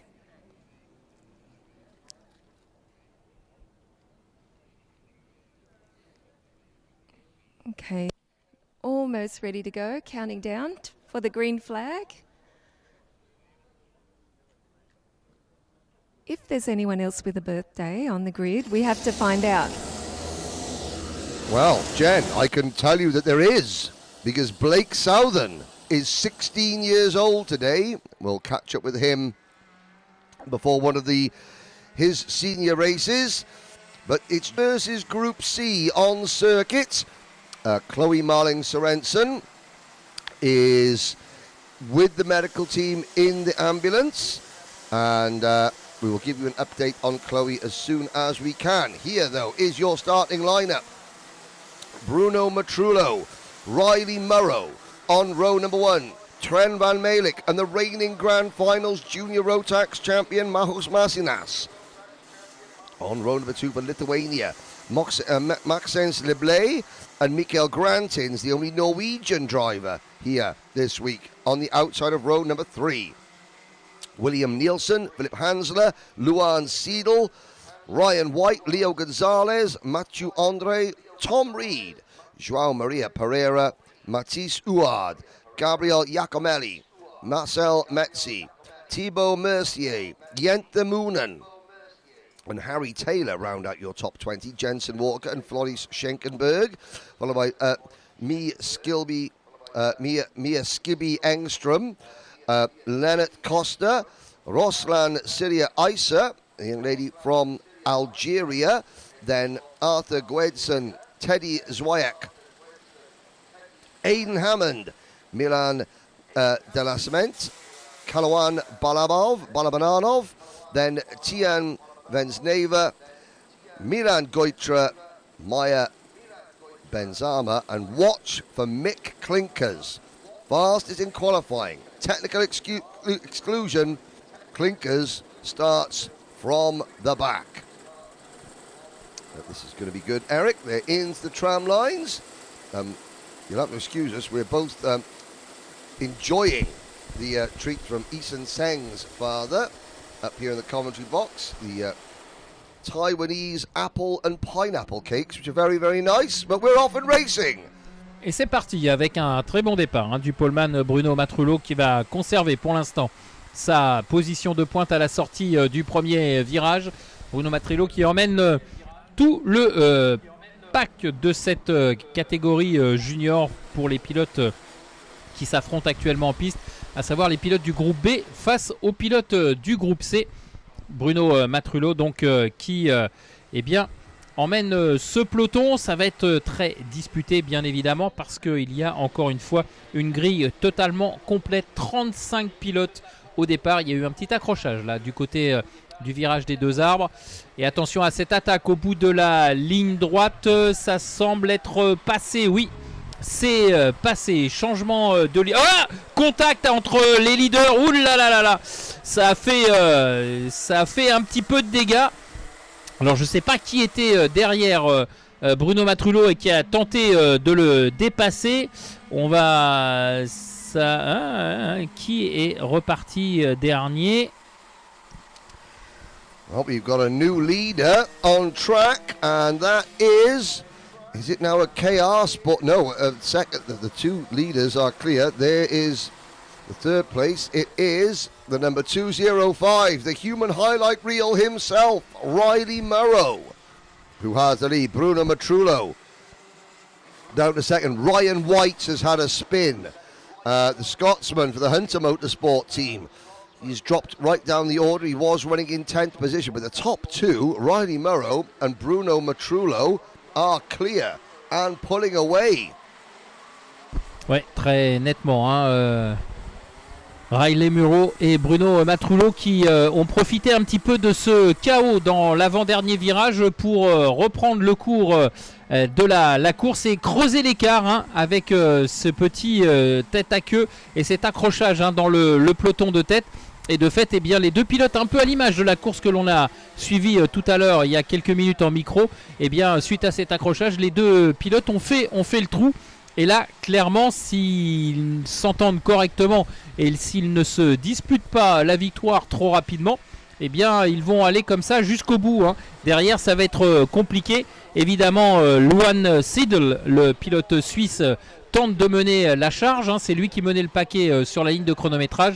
Mais là, il y a un écart quand même assez conséquent. Down the back straight into Virage to Technopark. That's the number 283. Bruno Matrullo now leading the race. As they cross the line to complete another lap, Matrullo and Riley Murrow in his wheel tracks. They are 1.6 seconds ahead of Mahus Masinas. However, Masinas on the previous lap did the best lap of the race. As you can see, that great low down angle coming through the Curve des Duchamps. Now through turns 5 and 6. They open it out now. They turn left and right through that turn 7 kink and 8. Then through turn 9 up to turn 10, the banking. You can see the difference in height between Matrullo and Murrow. Down the back straight once again. This is a good lap for Matrullo, beginning to pull away ever so slightly from Riley Murrow. There he is on the screen. And Mahus Masinas is closing in a hurry. The number 283 kart, the Castellet kart racing team. Le Castellet down in the south of France near Port Ricard and the city of Marseille. And Murrow, Masinas, Seidel and Gonzalez, so two Swiss drivers running in 4th and 5th position. Matisse Huard and Tom Reed making good progress.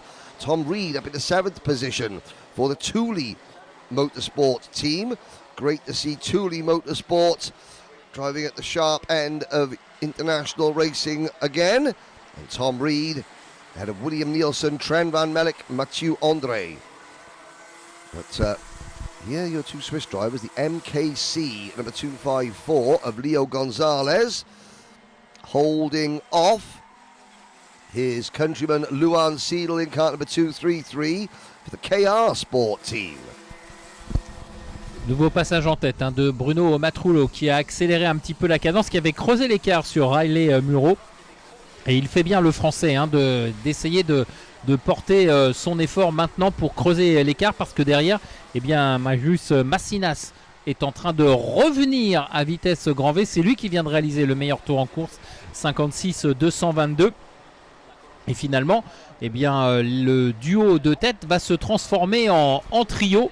Derrière, on a Gonzalez Lio et Luan Seidel qui mènent la chasse avec Tom Reed et Matisse Huard qui sont un tout petit peu plus loin derrière pour aller jusqu'en 7e position. Et Bruno Matrullo qui repasse sur la ligne de chronométrage avec dans son sillage Riley Murrow et Mahus Masinas qui est revenu. Mahus Masinas qui a fait un très très bel effort puisque l'écart était quand même assez conséquent. Et c'est lui qui a bouché l'écart. Attention, attaque de Riley Murrow et Masinas qui passe également. Matrullo est donc 3e. Well, that is why we call Riley Murrow the human highlight reel, because that pass for the race lead caught exceptionally well by our mobile camera op down right on the inside of turn number 3. And Riley Murrow, I have to say, his speed has never been in question. However, moving out of mini into junior is the biggest jump you do in karting, because you go from the mini size chassis to the full size chassis. Spatial awareness is key, and Riley Murrow this year has spent half the year making really good overtakes and the other half a year making overtakes that would have been really good last year when he was in a smaller kart, but now he's in a bigger kart, have ended up with a few bent track rods and other bits and bobs. Part of the learning process. But he does have a World Championship winning mechanic by his side now in the form of Lee Taylor. Mahus Masinas The KR Sport team hot on Riley Murrows, and look at that move for third place. That's Leo Gonzalez up at the P. No, it's Luan Seidel now third. Gonzalez tried to make the move round wide. Here comes Majos Masinas. Mirror, signal, Masinas maneuver. Majos Masinas qui vient de prendre les commandes de la course. Nous allons rentrer dans la dernière minute dans quelques instants. Et derrière, eh bien, ça suit. Riley Muro, Luan Seidel, Bruno Matrullo. Tout le monde s'est regroupé parce qu'en tête de la course tout à l'heure, eh bien, Riley Muro a fait un petit peu exploser la bonne entente qui régnait dans le trio de tête. Et de fait, eh bien, avec ces dépassements successifs, ça a permis au groupe de chasse de revenir. Et vous le voyez, au lieu de 3 pilotes pour se disputer eh bien, la victoire et le podium virtuel de cette manche, eh bien, on se retrouve avec 7 pilotes roue dans roue qui vont s'expliquer jusqu'au bout, jusqu'au drapeau à damier. Et bien malin, qui pourrait dire qui va s'imposer, parce que sincèrement, même si pour l'instant Majos Masinas semble le plus performant, et bien derrière la concurrence est sévère. 30 seconds to go. Masinas stretching his advantage, and Luan Seidel has made it a 1-2 now for the KR Sport team. Murrow back to third. Then it is Matrullo, Reed, Gonzalez, Van Mellick, Uard, Nielsen, Leblay, Taylor, Walker, Jenthe Moonen. As we watch Harry Taylor setting the fastest lap. Harry Taylor up into P11. From 20th on the grid. Where is Mick Clinkers? He's up 20 places from 34th to 14th for the Bhuvan Power team.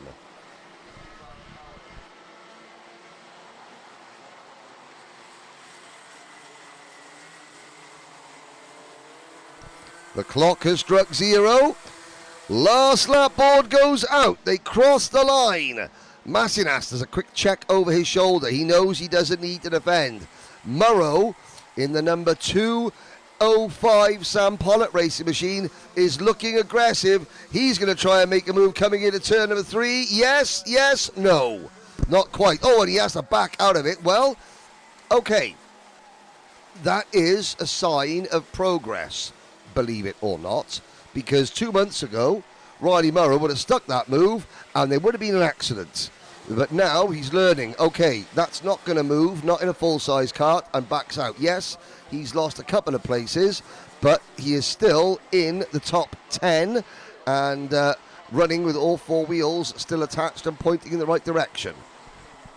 Allez, c'est parti et c'est bien engagé maintenant pour Majos Masinas qui va donc s'imposer. Voilà, et derrière, eh bien, on va retrouver Luan Seidel et Bruno Matrullo qui profitent de la petite erreur réalisée par Riley Muro qui a voulu attaquer et qui malheureusement a chevauché le kart qui était devant lui.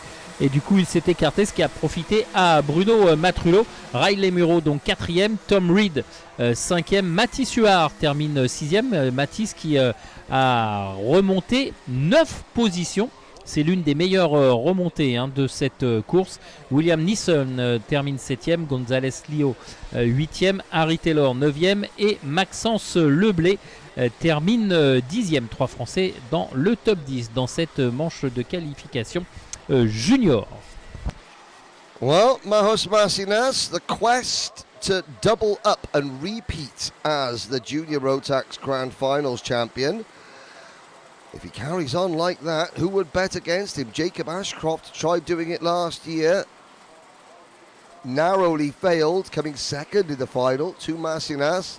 Masinas now has a chance to be history-making Lithuanian driver in the history of the Grand Finals. There's a look at the results down the screen. Behind Masinas was Seidel, Matrullo, Murrow, Reed, Uard, Nielsen, Gonzalez, Taylor, Leblay. That's your top 10. Van Mellick, Walker, Clinkers, Giacomelli, Moonen. The rest of the top 15. Going in the other direction, Mathieu Andre and Mikael Grantins. But here's a quick look back at the first junior race of the day.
Alrighty, so on the grid now, of course I've got someone next to me who's actually been here before.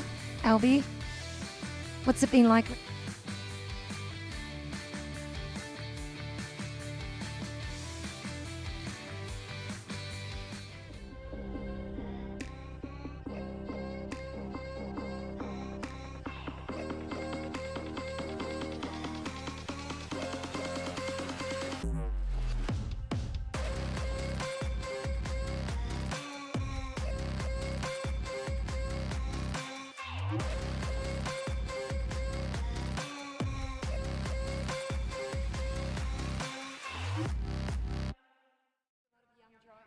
Danik Babicek, further down the grid, another champion from the grand finals. Also Jensen Chalk on the grid, so said it's going to be a tough one, always is.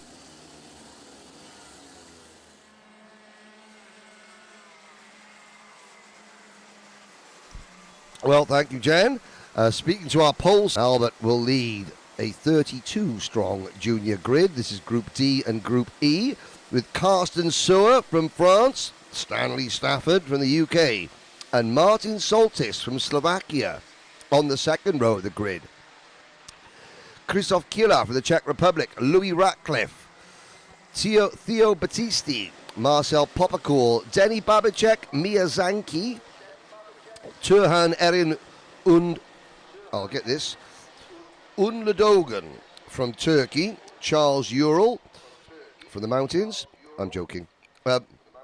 Anton Christiansen, Loris Perron, Jensen Chalk, Nathan Lecurio, followed by Daniel Minto, Maximilian Kiel, Dario Sanchez Galvez, Lucian Smith, Julian Duemer, Josh Cormack. Then we have Swiss driver Sakani Hanger, William Rundfeldt, Ethan Bailey, Luca Guion, Gustavo Duval Guache, Ralph Rakayatis, Mies Siadowska, Benjamin Blanc, Mitchell Elliott, and Armando Latour. They're getting some instructions there from the marshal on the some very close personal instructions from the marshal there. Albie Friend has the field at his mercy.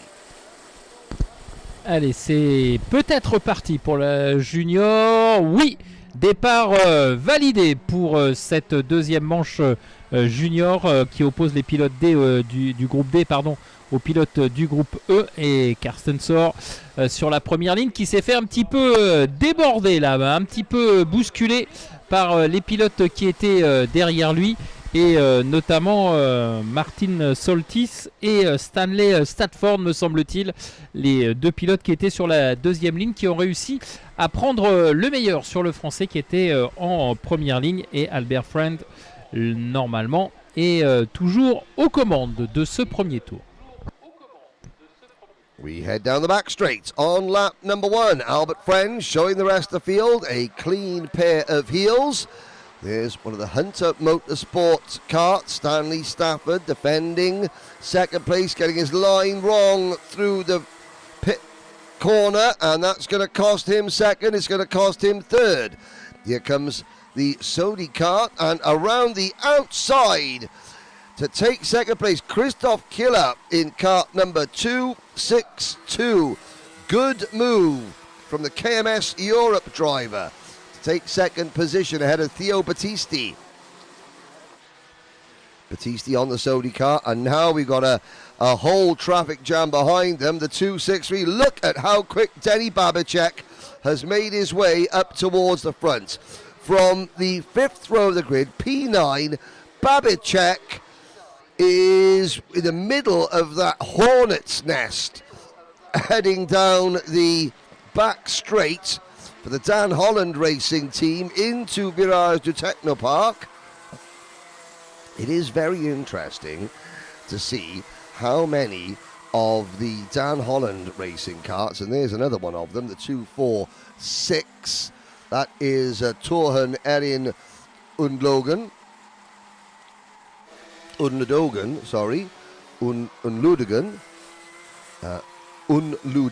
I apologise, but I want to get the names as right as we can. And The Turkish driver is up into 8th position ahead of Jensen Chalk, who's already gained 9 places. We have got 3 karts parked at turn number 1. They would be Loris Perron, Ethan Bailey and Daniel Minto. So Minto in the number 269 Origin Motorsport kart. The team powered by AAM engines and set up the team by the Surtees family, Elliot Surtees, who is here as well. And we've got a battle for what is 3rd and 4th position. Theo Battisti, Christoph Killer and Carsten Soa. Actually, this is, 3rd, 4th, because Zdeněk Babacek has caught, passed and cleared off from these 3 and is chasing down his Dan Holland Racing teammate, Albert Friend. Allez, Albert Friend, toujours aux avant-postes et largement détaché. En 2e position, on retrouve Zdeněk Babicek. Lui aussi, solitaire 2e. Et la course qui est en train un petit peu de... Ah, alors qu'on a un... Non, ça doit être un pilote retardataire. Autant pour moi, j'ai eu peur. J'ai vu un kart ralentir. Heureusement, ça n'est pas un des hommes de tête, mais bien un pilote qui a connu un problème et qui rentre au stand. Voici Albert Friends qui repasse devant Babicek. Killard a été devancé par Theo Battisti et qui se retrouve maintenant sous la pression de Carsten Sohr, le numéro 277. Oula, ça frotte un petit peu, dirons-nous, là, Carsten Sohr qui a été limite de sortir de la piste à l'extérieur du virage numéro 1. Il s'est bien rattrapé, mais il a perdu un petit peu de temps par rapport à Christophe Killard. Mais en tout cas, on voit que ça va plutôt pas mal et vite pour le leader, Albert Friend, qui comptait au dernier passage 2 secondes 196 millièmes d'avance sur son poursuivant direct, Zdeněk Babicek. There's a move from Jensen Chalk, the MLC Motorsport driver, the very distinctive white, green and red crash helmet. They're Welsh colours, they are. Well, we're not far from the border. Here's Jensen, so he's not. He can't be my honorary Welshman until I find, an actual Welshman. He is my honorary Welshman. Jensen Chalk up into the top 8 as they have 4 minutes to go, and there is a black flag being shown, and it's being shown for number 253 Ralph Kaiatis for the Thule Motorsport team. It hasn't appeared. I can see it on the digiboard. That is a black flag for Ralph Kaiatis. So that's well, the officials starting as they mean to go on. Here is a look at. Let's have a look. That's the 245 kart. Stanley Stafford now down in 11th position, chasing Charles Ural. Jensen Chalk is battling with Marcel Poppercool a little bit further up the order. Has no change at the front. Albert Friend leading by 2 seconds over Denny Babicek. There's the pass. Further back down the order, and that is Martin Soltis moving the number 243 kart for KRK Racing ahead of Carsten Soa in the number 277. Carsten Soa driving for the KPR team. And now Soa finds himself back in P6 rather. 2.5 minutes to go. And Martin Soltis, the fastest driver on track at the moment in the number 243 kart. Soltis sets his sights on the number 262, Christoph Killer. Allez, Albert Friend qui vient de boucler un nouveau tour en tête, mais attention, Zdeněk Babicek derrière lui vient de réaliser le meilleur tour en course, 54-521. Derrière, on a toujours Theo Battisti sur la ligne de chronométrage en 3e position, alors que derrière, eh bien, on retrouve Christophe Killard et Martin Soltis et Carsten Sohr, le pilote français qui glisse en 6e position. Il reste un petit peu moins de 2 minutes maintenant, 1 minute 50 très précisément dans le temps réglementaire. Côté tricolore, on retrouve Charles Ural en 10e position. Mais ça semble très très bien engagé en haut de la hiérarchie pour Albert Friends qui boucle un nouveau tour avec désormais 1 seconde 8 d'avance sur Babicek. If there was an award for the viewer watching with, I would imagine, the least amount of clothing on, it would go to a gentleman who's not in England at the moment, who is watching in Ireland, Simon Cato Adams. Why is he watching with no clothes on? Well, it's because he's in a hot tub. He's watching from a hot tub. I mean, I don't think he might have some clothes on, but probably not many. If he's in a hot tub. He's watching is Cato because he has been instrumental in the development of Marcel Poppercool. Poppercool in 8th position at the moment, drove in the UK for a number of years for Cato's team, and Cato Adams currently in a hot tub in Ireland, and I will let that image settle with you all, ladies and gentlemen. He is, Marcel Poppercool running 8th in the international trophy, and that is something that Cato and his entire team back in the UK should be very proud of, because they have, well, let's put it this way. When Marcel Poppercool joined Cato Adams' team, he was not an 8th place driver at the international trophy. Should we say that? They have worked very, very hard with that young man, who has worked very hard himself, and is currently sitting just in front of a former Micromax Grand Finals champion in the form of Jensen Chalk. Cato could have just said, I'm watching from Ireland, and then I would have said something nice about his partner Dolores. But instead, he said, I'm watching from a hot tub in Ireland, and now I have to tell the viewers that Cato Adams may only have a pair of bathers on, which is, it's still breakfast time around the world, by the way. Here's a move. That is the RS competition, number 234, Kart of Poppercool. There he is, just talking about Poppercool, and he pops a move in. And that way, it didn't work out at quite the end. I think Louis Ratcliffe did get him back. But we're into the final stages, Eric. And, Albert Friend, there is Poppercool in the colours of RS Competition. Allez, dernier tour, et c'est dans quelques instants l'arrivée pour Albert Friend qui va s'imposer sans problème devant Zdeněk Babicek. Les deux pilotes qui auront fait une course relativement tranquille. Derrière, en 3e position, devrait retrouver Théo Battisti. Voilà qui est fait.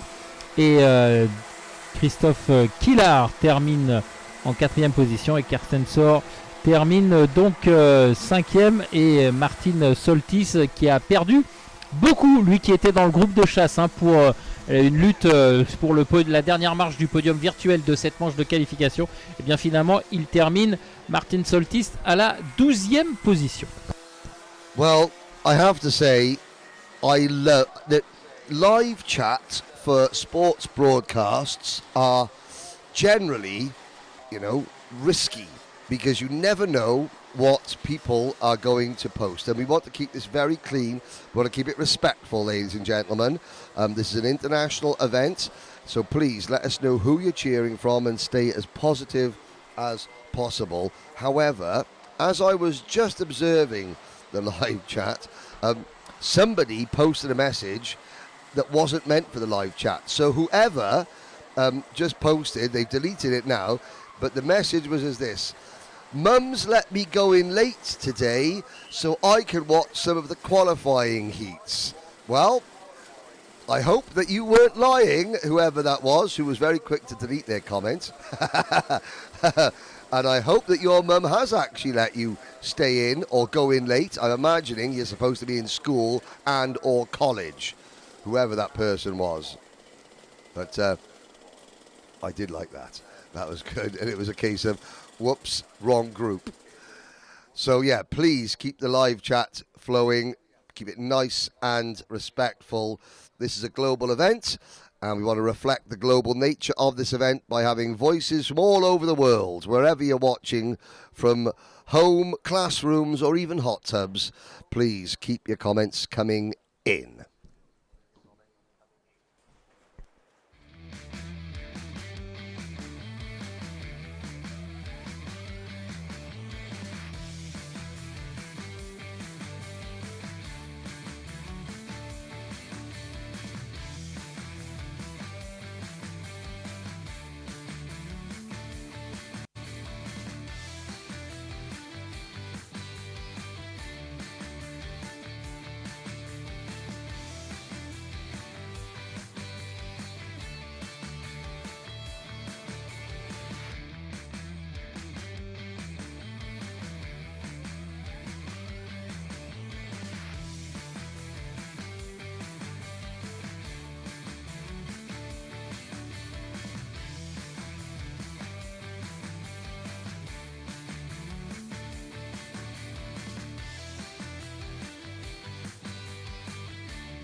Alrighty, so down on the grid now. Oh, Antoine Barbaroux, one of our leading French drivers here, former RMCIT Le Mans winner, starting on the second row.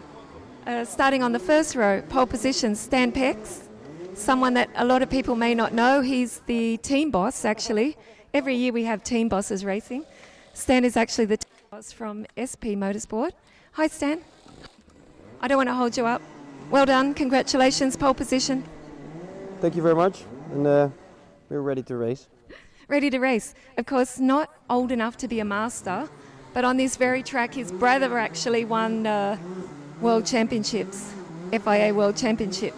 So good luck to Stan and all his, actually, one of his protege, I guess, Enzo Boll, there on the next row, next to Jakob Betzel, who's currently leading Euro Trophy event. I have to say a special hi to Matthias Niem from Lebanon. Everyone's watching. He's waving.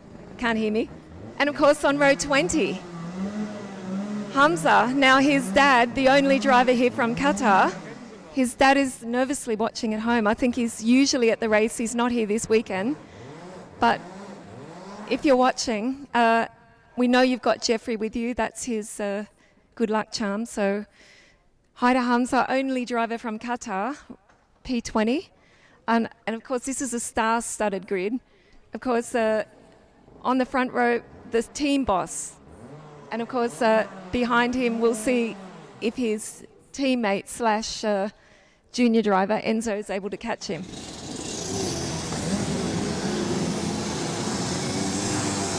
Here we go. Well, just studded. I think that is the only way to describe the DD2 field. Stan Pex, pole position. Alessandro Padini Amati from San Marino. On the outside of row number one, Antoine Barbaroux, who has led a number of grand finals, has yet to win one, starting third. Giorgio Amati from Italy is fourth. Jakob Betzel, currently ensconced in a really tight battle for DD2 Championship honours in the Rotax Euro Trophy alongside Will Ellswood. Enzo Ball on row 4 alongside the returning Mark Kimber. 4 titles, 3 classes for Kimber in the grand finals, including DD2. No, it's junior in 2016, senior in 2021, and DD2 in 2022 for Mark Kimber. Matthias Legem and Hugo Dupont are next. Then it is Dokuki Marcin, Leon Mandel from Austria, Kilian Ferrer, Steven Savant.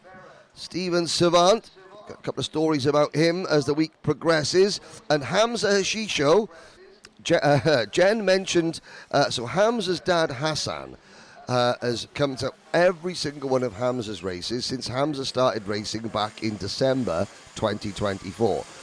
Hassan is a big Ayrton Senna fan, and he has a white towel, which in the UAE this year we christened Jeffrey, or Hamza named the towel himself.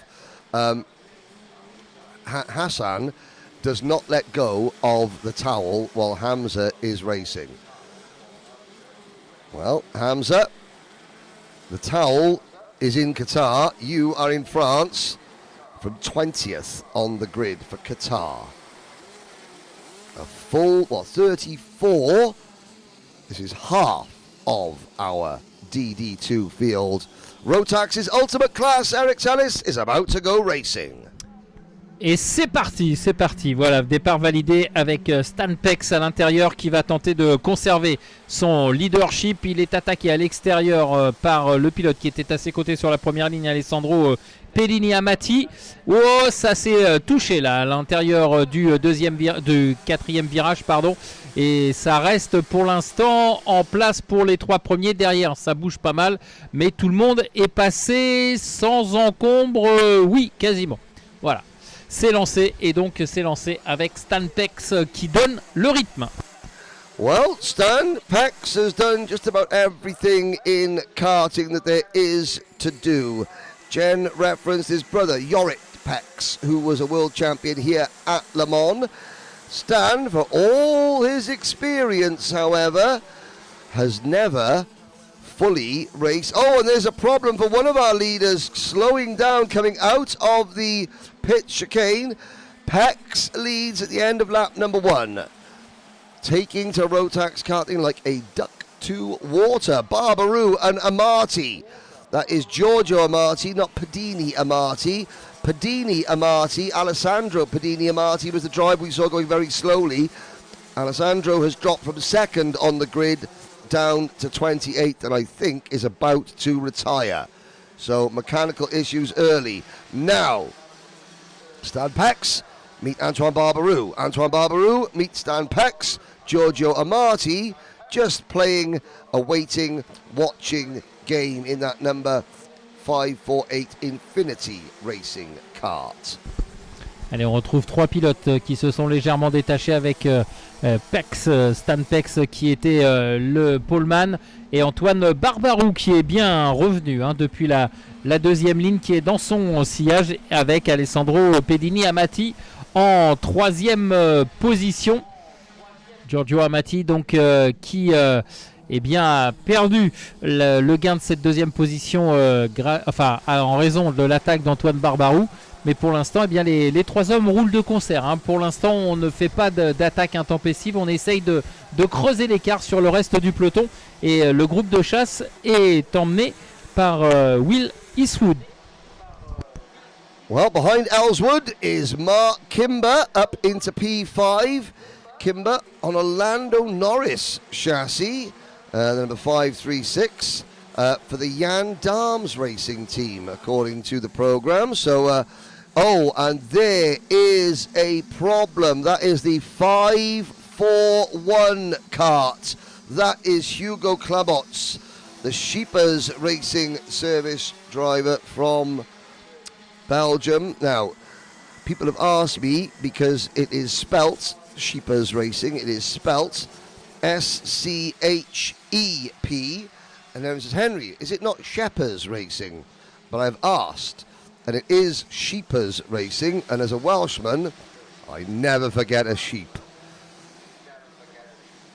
Pex leads, Barbaroo second, Amati third. That Infinity Racing team, they run not only two-stroke owner-driver racing, they also run four-stroke endurance rental kart racing to the Infinity Racing team, and they are now in the middle of what is going to become a very big battle for the race lead, because Will Ellswood for the Craft Motorsport team has caught them. Mark Kimber for Jan Darms Racing has caught them. Jakob Bazel, Enzo Ball have caught them. Hugo Dupont, who won this year's Rotax Max Challenge France event and a ticket to the DD2 Grand Finals.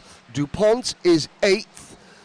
Steven Savant is 13th. Steven Savant was battling with Hugo Dupont for the race lead in the final of the RMCF at Varennes earlier this year for a ticket in the grand final, but his bumper fell off. He was also battling for the lead in the NSK most recent national round, battling for the lead and the championship when his rear bumper fell off. So Steven Savant, I hope that rear bumper is fastened about as securely as it's possible to fasten it without affecting the handling setup of the kart too much, because keeping his rear end not exposed has been a problem for Savant this year.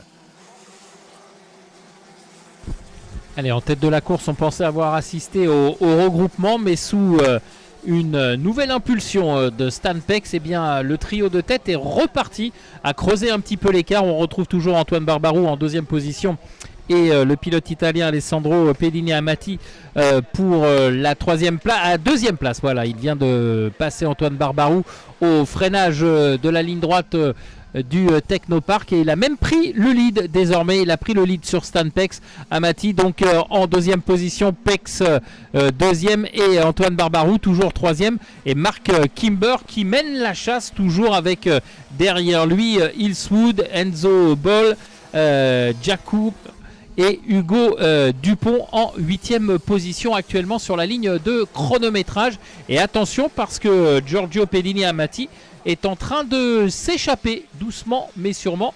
Il a tout de suite creusé l'écart, il est passé en tête dans l'entrée de la ligne droite des stands, et ensuite eh bien, il est en train d'essayer de faire le forcing pour distancer ses adversaires directs. Out of the banking, on to the Technopark straight, in the Virage Technopark now. Hugo Dupont getting a warning flag. It is Amati now at the head of the pack. Pex second, Barbaroo third, Kimber closing in inexorably in fourth position. Mark Kimber at one point had done 3 grand finals. At the end of 2022, Mark Kimber had attended 3 Rotax grand finals and won 3 Rotax grand finals. In fact, he had attended 4 and won 3 because he was on the podium in Brazil in 2018, I believe. And Kimber, the only driver in Grand Finals history to win 3 Grand Finals titles in 3 different classes. But of course, more classes get added.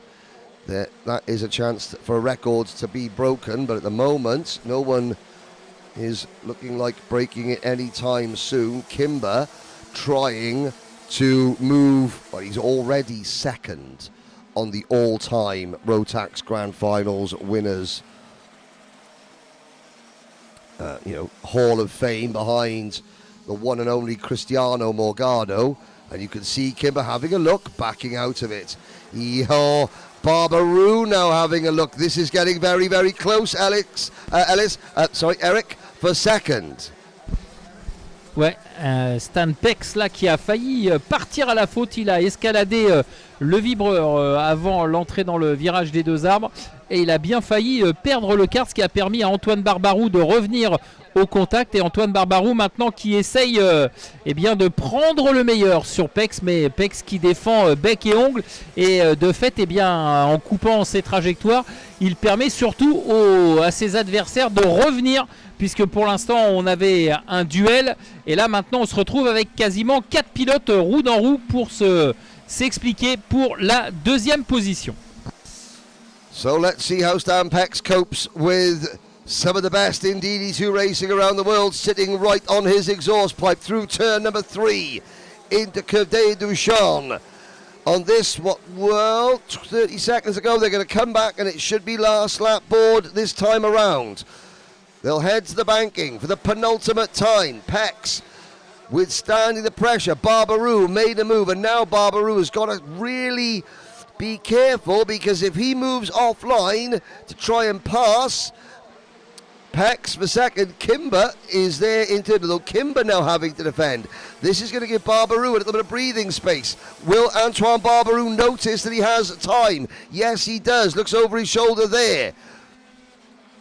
Kimber defending from Enzo Ball, Will Ellswood, Leon Mandel and Hugo DuPont. But up at the front, Giorgio Amati for the Infinity Racing team. This has been extremely impressive. We spoke about how star-studded the grid was, and that was without mentioning Giorgio Amati. And Giorgio Amati has obviously taken umbrage to that and thinking, hang on, you've spoken to Stan Pex and Antoine, and you mentioned other drivers, but here I am, and I am quick, and he has proved it. Allez, ça va être terminé dans quelques centaines de mètres maintenant pour Amati qui va aller s'imposer facilement. Voilà qui est fait, le pilote qui s'impose et qui prend le temps de saluer son équipe. En deuxième position, on retrouve Stan Pex qui aura résisté jusqu'au bout à Antoine Barbarou. Quatrième, Marc Kimber. Enzo Ball termine à la 5e position. Hugo Dupont finalement termine 6e. Will Ellswood est 7e. Leon Mandel 8e. Bezel Jacob 9e et complète le top 10 Mathias Neim pour cette qualification donc des pilotes de la catégorie DD2, pilotes appartenant au groupe A et au groupe C. Très très belle démonstration d'Alessandro Pedini Amati qui a pris le contrôle de la course, et une fois qu'il l'a obtenu, eh bien, ne l'a plus quitté et a fait qu'accentuer son avance au fil des tours. Très belle prestation et bravo également à Antoine Barbarou qui termine 3e. There's a look down at the rest of the finishing orders. Tristan Rennie coming home in 19th position, just in front of Bendigez Sabo. Hamza Hashisho, well, that's not bad at all for Hamza Hashisho, because he finishes just in front of former Grand Finals Junior Rotax podium finisher and Rotax Winter Trophy champion Lewis Goff, who is not racing karts that much. This is, he's concentrating on sports cars now, but Hamza Hashisho finishing 21st ahead of Goff. Axel Hoos down in 22nd place. But a win for Italy as we look at some of the highlights.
40 seconds.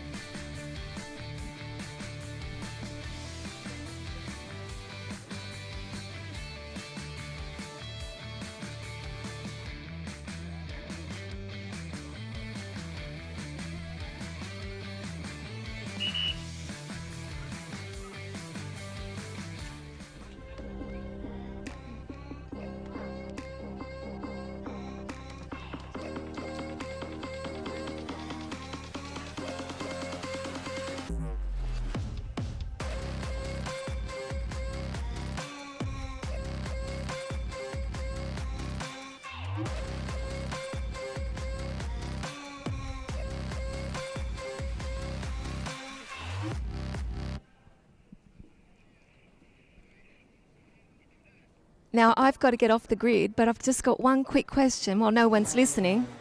Diane, I saw you presenting the trophy for the sprint race and you were talking to Lando Norris. What were you talking about? I can't tell you. Between driver to driver, me, Lando and Hamilton, we can't tell you our secrets. Oh, come on. I mean, I was watching that live and they held up the coverage just so you and Lando could finish talking. So a little bit of a... I can't. Just one of those secrets that you can't say. Okay, can't say. All right, but it was really nice. Congratulations. He still won't tell me. I'm going to work on that one. Have fun. Alrighty. Austin Oman, what a great win. Alrighty, I'm going to hop off the grid. Okay, front row. Here we go. Paul again. Our Austrian driver, Kimi, over there watching on Robin. Nice to have Kimi Räikkönen here. Although I don't know if I can say that, but he's in amongst the mechanics somewhere. I'm a fan. Okay, it's going to be good. It was a great race last race. Can't wait. Still going to work on Dihan and find out what he was saying to Lando Norris at the Grand Prix in Silverstone, because Emerson was also there, McAndrew Uren. He's been a champion here 2 times and he presented first place, to Kimi Antonelli. So I want to find out what they were talking about, because they actually delayed the coverage until they finished talking. So anyway, fun for kids.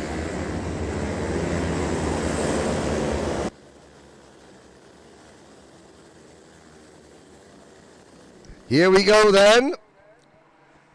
Race limits will be their last race of the day, I believe. There is a driver presentation this evening.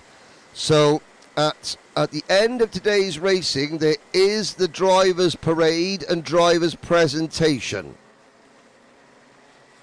Here's your starting lineup: Robin Räikkönen and Paul Plattner-Geram, Corey Lyons and Kem Karakamura on row number 2, Timothée Pieta, Jan Wozniak, Ralph Martin, Nikola Radetic, Simon Gergic, Ivan Janickiewicz, Stefan Pejovic and Mikhail Kernijak. Then Gabriel Wallet, Ayrton Goldsworthy, Joshua Cook, Austin Oman, Charlie Page, Sebastian Behrman, the Keeper of Secrets, Dian Singh Pahal, Arthur Farrow, Tim Hansler, Oliver Meredith, August Lickbo, Bring the Noise, Keish Moyes, Mikhail Godschalk, Jamie Septier, Otis Cleary, Tristan Abeels, Rafael Calderas, Jack Fulbrook Harmer, Albie J. Stubbs, and then it's Oliveira, Jakobsen, De Oliveira, Garrett and Murphy. This is the grid that is very mixed up, with a lot of the front runners failing to set a representative time. Räikkönen on the outside of row number 1, and Plattner, the pole sitter, will try and escape from the field before the front runners catch up. Et c'est parti avec un départ validé avec Paul Plattner-Geram qui semble être le mieux parti à conserver sa position de pointe. C'est la deuxième manche de qualification pour ce groupe des Mini. Et on va voir si Robin Räikkönen est capable de revenir après avoir perdu sa deuxième position. Oula, sa bataille sévère là, à la sortie du double droite des 2 arbres. Mais pour l'instant, eh bien, c'est bien engagé. En tout cas pour le poleman Plattner-Geram qui eh bien, a pris les choses à son compte. Et regardez, tout de suite, il creuse l'écart pour bien étirer le peloton au moment où nous sommes dans la ligne droite du Technopark. Well, it's been a very, very messy opening lap. A whole host of drivers just getting cleaned out at turn number 1. I do hope that is not because there's a bunch of fast drivers starting down at the back and they just decided to use their nose cones going into turn number 1 in the hope that in the mad rush that things would not get seen and or punished. But a lot of very... Well, let's look down. Trying to see, Paul Plattner-Garam still leads. Corey Lyon second. Ralph Martin third. Robin Raikkonen, the pole sitter, or the outside front row starter, is down to 9th. Right, Joshua Cook is up from 15th to 5th. Ian Singh Pahal up from 19th to 6th. Charlie Page has gained 7 places on the opening lap. Rafael Calderas 16, Septia 12, Cleary 12. Garrett and Murphy are up 20 places on lap number 1. And I'm just looking to see at some of those drivers as you're watching the battles on screen. I'll look at the timing screen. Well, Case Moyes, both drivers from Montenegro. Now this is something that it's going to... So, the only reason that 14 out of the 36 drivers set a representative's time in qualifying, because those 14 drivers and their teams sent their drivers out correctly. Everybody else waited too long, too late, and didn't get a fast lap in. Now, some of the drivers in the top 14 are the back markers. You'd expect to be down at the back in the greatest of respect. But that does not mean that you just shovel them out of the way going into turn number 1 because your mechanic, your team, didn't send you out in qualifying. And I'm looking at, of the 14 drivers that did set a lap time, already after 2 laps, nearly all, 8 of them have all gone off at either turn 1 or turn 3. Now that's not 8 drivers making a mistake each. That is 8 drivers who did their job in qualifying, who are qualifying much, much higher than they would have normally have done, just getting spat out of the way. Because, and I'll say it, and I'm friends with a lot of these teams and mechanics, but because a whole host of the big guns got it wrong yesterday, just dispatching the kids that got it right at turn number 1 is not on. Soapbox off. I will now no longer talk about it anymore. It's frustrating, however, as Corey Lyons for Ireland leads the race. Allez, nouveau passage sur la ligne de chronométrage avec Corey Lyons qui est aux commandes de la course depuis 2 tours maintenant, avec dans son sillage l'ancien poleman et l'ancien leader. Et derrière, on a un quatuor de pilotes britanniques qui essaye de lancer la charge avec Joshua Cook, Ralph Martin, Charlie Page et Singh Fahal qui sont donc 3e jusqu'au 6e. Derrière, on retrouve le numéro 105 Timon Grich, le numéro 191 Robin Raikkonen qui a reçu un drapeau d'avertissement, et Jan Wozniak en 9e position. Pour l'instant, pas de Français dans le top 10. Gabriel Vallet, le meilleur Français placé, est pour l'instant 15e.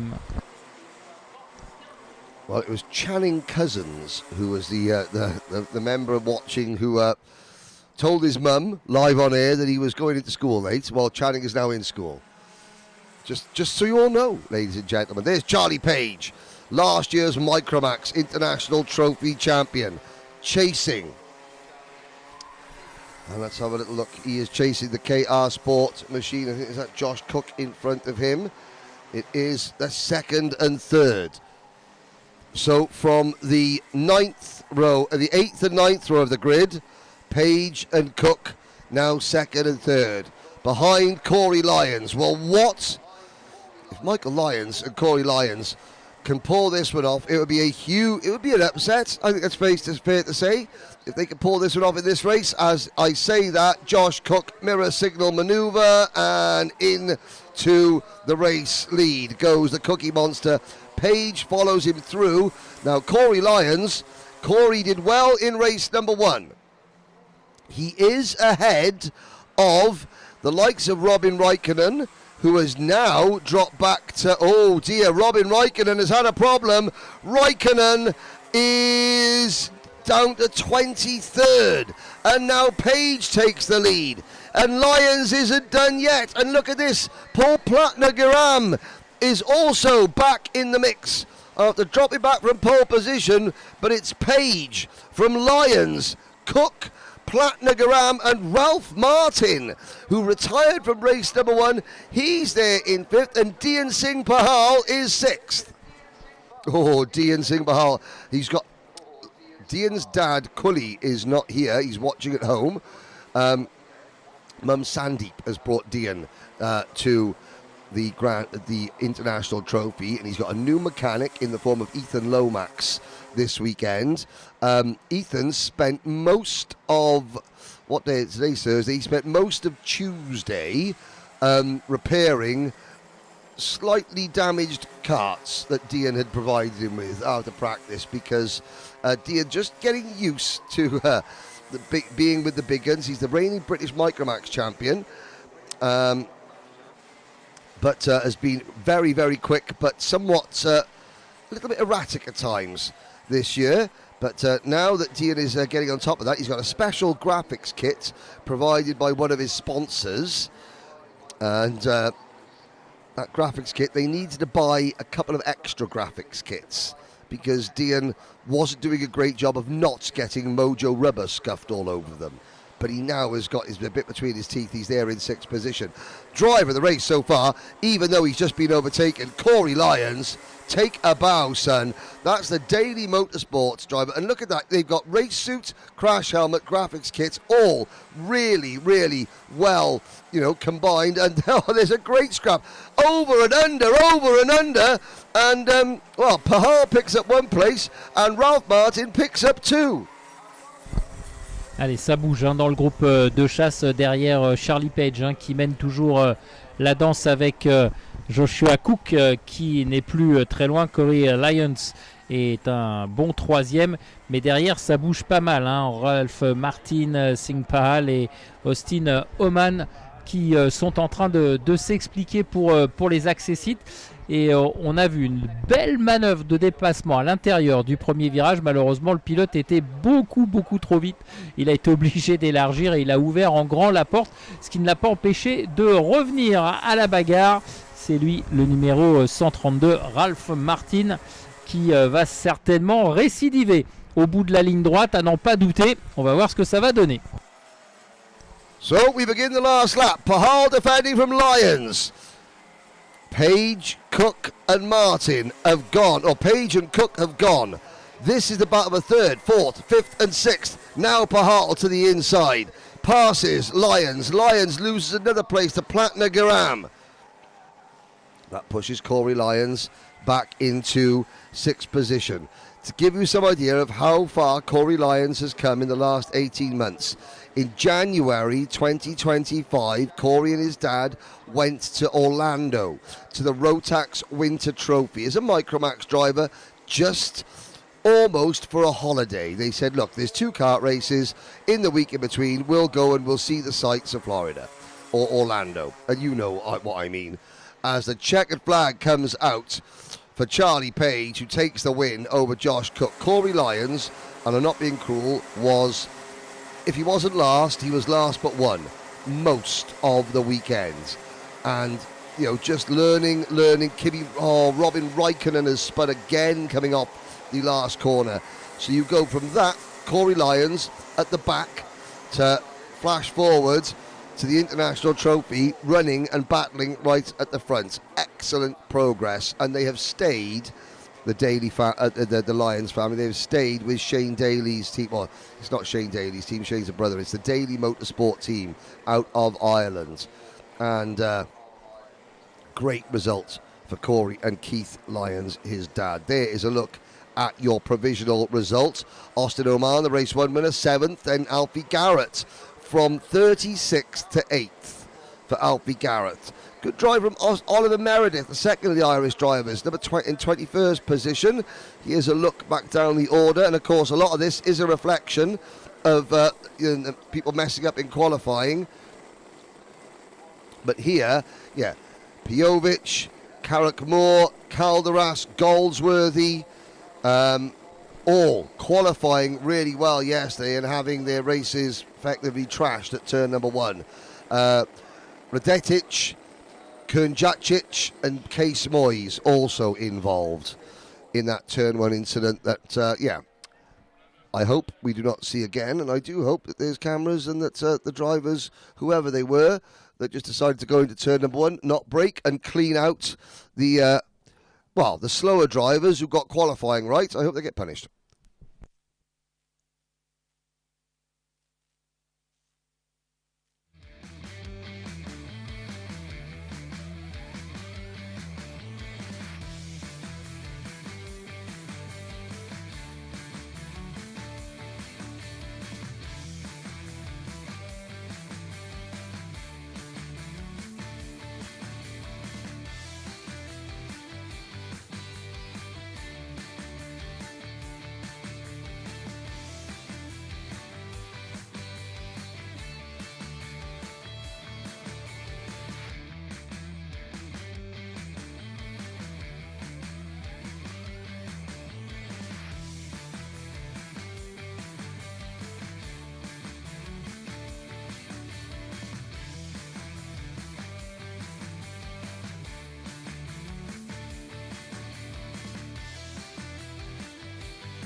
There's Lenny's on the grid. How are you? I'm good, thank you. How are you? How about you?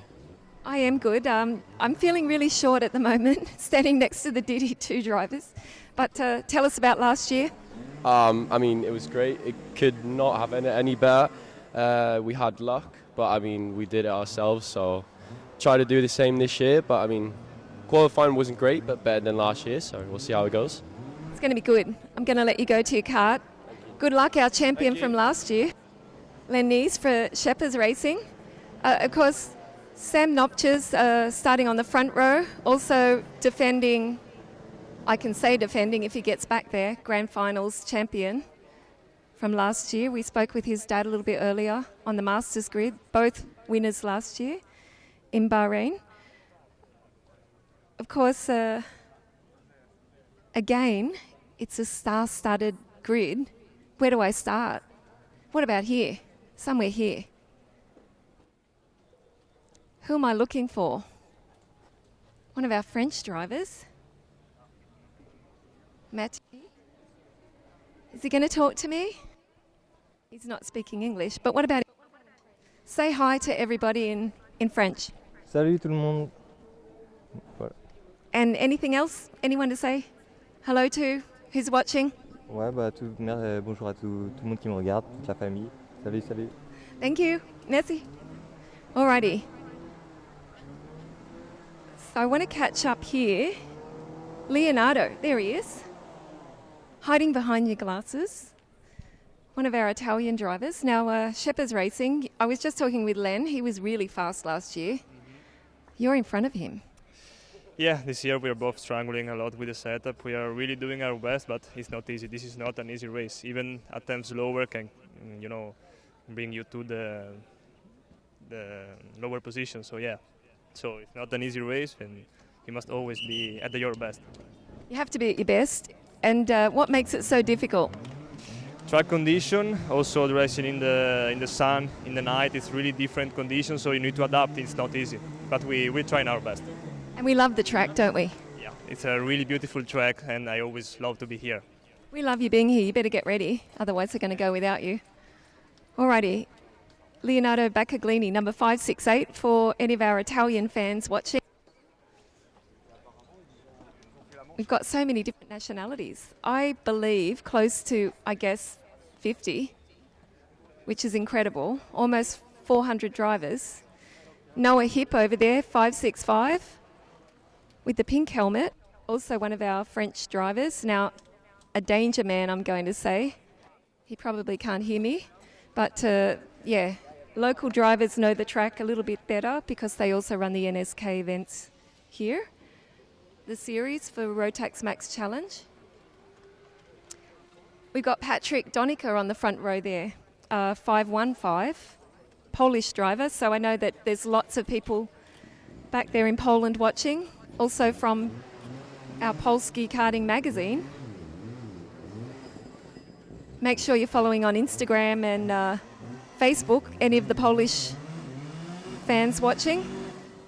And a big shout out also to our RMCIT Asia over there in Thailand, which is running in January or February, January, waiting on confirmation of the dates.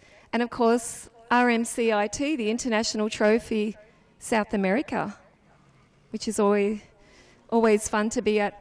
Again, a little bit smaller than this event, but rival events that run around the globe. Also with grand finals tickets if anyone's interested in going.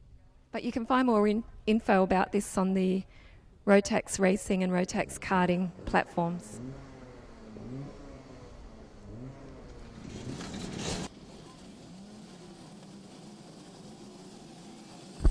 Merci Jen. Et voilà pour la manche opposant les pilotes B et D qui prennent la piste. Dans quelques secondes, on va assister à un nouveau départ. Ça sera l'avant-dernier de cette matinée de jeudi, comme quoi les choses passent très vite, avec Sam Knops qui est le poleman sur cette première ligne, avec Patrick Donica à ses côtés.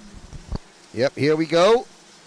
Knoppers and Donica, Ackmans and Hip, Vilkans and Mastiakevich. That's your top six. Then it's Baccaglini and Kirstens, Handke and Perina, Nice and Ferrer, Jimenez and Vuo, Widera and Norbeck, Neumann and Terotan, Carmona and Nemet Volgi, then Lemoine, Quiles Verdu, Claribo, Adolf, Kukac, Favri, Kalinski, Mitchell, Desert, Linden, Ladino, Nave, and the only Jordanian driver here starting right at the back, Sami Al-Assad.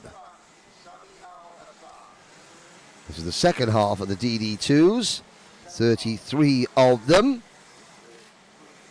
On est en train de jouer un petit peu avec les nerfs de chacun là, dans cette mise en grille pour ce tour de formation, avec un arrêt très brusque et très prononcé de la part de Knoppes, qui est en train de donner le rythme à cette procédure de départ. On va voir si celle-ci va être validée, parce qu'il faut reformer le peloton derrière, et forcément ça fait l'élastique, mais tout semble rentrer dans l'ordre. Un coup d'œil à la direction de course. Est-ce que ça va être validé? Oui, c'est validé avec Knoppes qui semble être à même de conserver son leadership dans le premier virage. Attention aux attaques à l'extérieur. Non, c'est passé pour tout le monde. Et Knoppes qui est donc rentré en tête dans ce premier tour. Derrière, le peloton passe en intégralité dans le double droite des deux arbres. Through the first few corners cleanly, I have to say. There was a couple of drivers getting nudged a little bit wide at turn number 1, but nothing that was the cause of any great consternation. And we head down the back straight into Virage do Technopark with the reigning DD2 Grand Finals champion, Sem Knoppes, leading for the number 520 Birrell Art by KSB team. Oh, Leonardo Baccaglini is in the tyres. 2 karts out of the race. Baccaglini, one of the pre-race favourites, and already on the opening lap of his very first heat race, oh, it's Baccaglini and Noah Hip, who started 4th in his Sodi kart. And Noah Hip out of the race. Disappointment for the SRT Bianca team. And that is gonna, well, this DD2 class is star-studded, but you've got nearly 70 drivers fighting for 36 places on the final grid, and already 2 drivers that would be legitimate contenders for the victory are going to be struggling just to make the main event. Et vous l'avez vu, un nouveau passage sur la ligne de chronométrage avec un peloton qui a explosé en tête suite à l'accrochage de Noah Hip et Leonardo Baccaglini dans le premier virage. Et de fait, eh bien, Knoppes est largement en tête maintenant, confortablement installé dans cette position de pointe avec 2 pilotes qui sont lancés à sa poursuite, à savoir Vilkan Edgards et Emils Akmens, qui tentent de revenir sur le leader. Et en 4e position, un peu esselé, il faut bien le dire, Patrick Donica, qui est donc maintenant qui va tenter évidemment de revenir sur le trio qui est devant lui. Mais on va voir ce que ça va donner. Il a la trajectoire libre, mais attention, derrière, il y a un gros peloton de chasse qui revient très fort. Un peloton emmené par Malkaziewicz, pour le gain de la 5e position. Into turn number 3, following the second place kart of Edgars Vilkans, the Sodi kart driver out of Latvia. So successful at this event 1 year ago. Vilkans chasing Sem Knoppes. Further back in the field, you can see that is Len. It is Len Nice, and we have got karts in the barriers on the run down towards the banking, and one driver looking very frustrated up and out of the kart. You can't see it. He's given the nose cone a good kick. You're looking at Len Nice in the number 556 with Leo Handke right behind him. Through turn number 3, the drivers that were involved in that incident off camera, Theo Desert has carried on. The driver that didn't carry on was Anthony Kukac. So Baccaglini out, Hip out, Ferrer out, Perina out, and now Kukac out of the race. And here's a battle. Look at Edgars Vilkans, a Slim Shady around the outside of the back straight. Fantastic move from Edgars Vilkans to, well, he looks over and he's happy with that. Whoa, that's the 554. You can see on your screen, Vilkans was second. It was Emils Akmens who was the driver that got past. So Sem Knoppers back to third position. Vilkans with a worldie of a move to take the race lead. Et changement de leader avec Edgard Vulcan qui a pris le commandement au prix d'un superbe dépassement à l'extérieur au bout de la ligne droite du Technopark. Il est en place maintenant, il reste 3 minutes 40, donc il y a encore un petit peu de temps. Et derrière, évidemment, c'est la grosse bagarre pour revenir dans son sillage avec Akmens, Knoppers et Donica qui sont tous les trois roue dans roue et qui vont tâcher de revenir sur le leader, mais attaque dans le premier virage de Knoppers, le pilote du kart numéro 520 qui reprend le lead dans ce groupe de chasse. Objectif évidemment, revenir sur le leader. Il reste un peu plus de 3 minutes.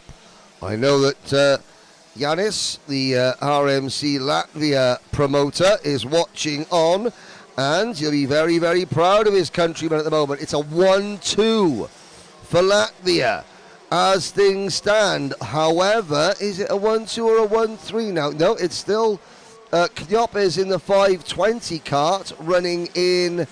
Oh no, Knoppers is back in second. Sorry, the numbers are a little bit difficult to read. It's so the Latvian 1-2 lasted less than a lap. It's now a Latvia 1-3. Still, there's a Latvia 1-4 now because Akmans in the 554 kart. There he is, the first of those karts you're looking at on your screen. The MKC Motorsport machine is down at the fourth position. Knoppers second. Donica is third. Patrick Donica there in the white race suit. P3. Akmans is fourth. Wout Kirstjens runs in fifth with the green and white Tony Kart race suit on. Very tall driver is Wout Kirstjens. Len Nice has closed in behind Kirstjens. Kirstjens and Nice running just behind these two karts that you can see on your screen now. So this is second place Knoppers, third place Donica, fourth place Akmans, fifth place Kirstjens, sixth place Len Nice. Then Johnny Bravo, David Masakevich, the black crash helmet flashes across your screen, running in seventh, and of William Norbeck in eighth. Theo Handke is ninth. Alvaro Jimenez runs in 10th, 90 seconds to go. Edgars Vilkans, after pulling off the best move of the event so far to take the lead, it now leads by over a second and has just set another new fastest lap of the race. It's over a minute remaining. And the retirements keep coming. Louis Terrotin now out of the race. We're down to 27 runners of 33 starters. Sami Al-Assad is 26th. Rebecca Ladino, the lady from Colombia, is running in 25th. Jordi Cleribo, the son of Belgium's E20 Masters Grand Finals driver, Carl Cleribo. Jordi is 19th at the moment.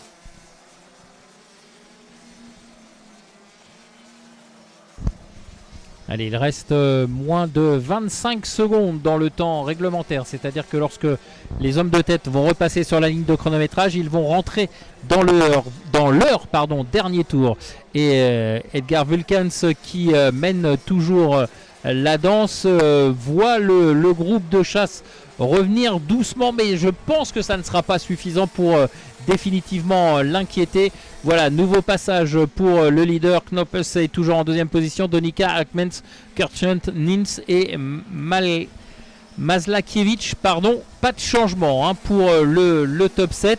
Vous voyez les positions qui sont un petit peu établies maintenant avec des écarts assez construits entre chaque pilote, ce qui devrait nous mener à une arrivée à peu près identique à ce dernier passage sur la ligne de chronométrage.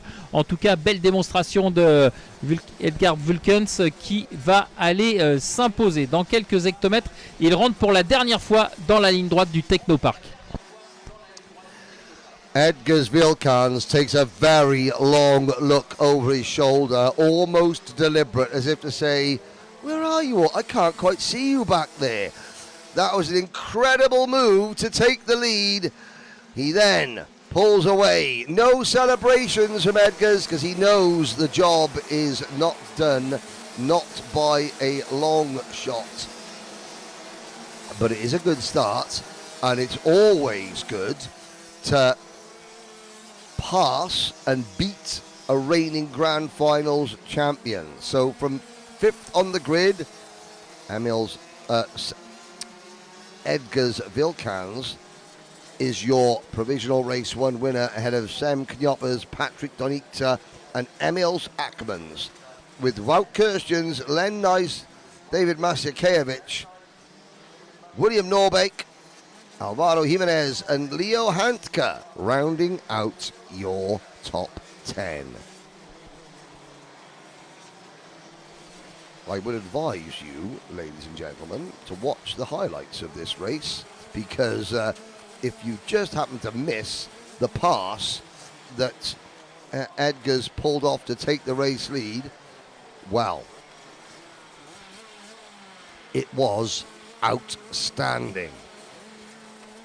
Easily, we've had a couple of Slim Shadys today, that was the best.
Well, there is a look down at the Micromax grid. Jen is down there chatting away already to one of our drivers. Who have you got for us, Jen? I am chatting away here with Alex. Alex, one more time. Magabrab. Magabrab. That's it. I'm working on all the last names, Henry. I know you've got it down pat, but Alex, you've got an American flag. Haven't we seen you with a Lebanese flag before? Yeah. What's the story? that it would be better for sponsors if an American, because I was born there, but I just. You sound also a little bit American. I guess. But I think it's nice that they say, and I think everybody at home watching doesn't really worry which flag, they just want you to win. Yeah. Anyone you want to say hi to? My grandma and grandpa. Grandma and grandpa at home watching. Anything you'd like to say to them? It's warm, it's sunny. You having fun? I'm having fun. He's having lots of fun. And look who's that in front of you. Mr. Chopra. Good luck. Here he is. He's ready to go. He's got his finger on the button. How are you? I'm good, thanks. You? I'm good too. Now, it's been good racing, close racing. I know we have to let you go soon, any minute. Tell us a little bit about what it's like racing here in Le Mans against all these different drivers. Yeah, it's cool because, I race against some of the drivers that I would race against in the UK, but then there's also a variety of different drivers. And what makes this good for you? How old are you? I'm 10, but just the experience is great. Never been to Europe for racing before.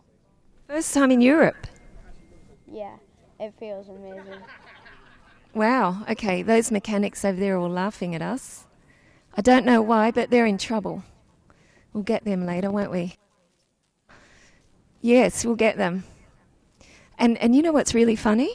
When you're actually out there racing, they're jumping around like, I don't know, almost like monkeys. Have you seen them? Yeah, it's crazy. You think anyone takes any notice of all those hand signals? Nah, sometimes. Sometimes, okay. Alrighty, it looks like we're soon to go. Nice to have you here. Are you enjoying Europe? Yeah, it's great fun. Great fun, and of course it's school holidays. Enjoy that holiday break, and you can go racing. But you're going to learn lots, I'm sure. Like you say, lots of experience here, and we're going to wish everyone luck because they're just doing a little bit of repair work there on the barrier. Did you see that? Bit of action from the DD2 drivers? I didn't see what happened. I just saw them recovering some carts. Yeah, I think they got the elbows out, you know. A little bit close there on the corner. Alrighty. Have fun. We'll see you later on. Thank you. We're going to have a party a bit later tomorrow after the race, so I think I'll move myself off the grid. In the meantime, let's have a look. I'm just going to move off the grid here. Anyone else would like to say hi to their family at home? Would you like to say hi to anyone watching at home? Hi, Grandad. Hi, Dad. Hi, Mum. Freddie says hi. Give him a wave. You're in a pretty good position here, front row. Yeah. Must have been good qualifying. Okay, man of many words, Freddie Baker. And of course over there, Jahan, you know him? Yeah, we race against in the British. You race against in the British. Alrighty, we're going to have a little bit of, just a little bit more of a delay. See if I can get over this side. We spoke yesterday when you were on pole position. How is it today? Still the same. I'm working really hard and I managed to win Heat 1. But it was fun last night, wasn't it? With the lights on, qualifying under lights? Yeah, new thing. I've never done that before. No. I think you and many of the drivers never did that before. So a nice experience. What about the racing? It's a really hard track, but I've got used to it and now I'm really fast. You're fast. I'm going to get off the grid and be fast, otherwise I'll get run over. Thank you so much.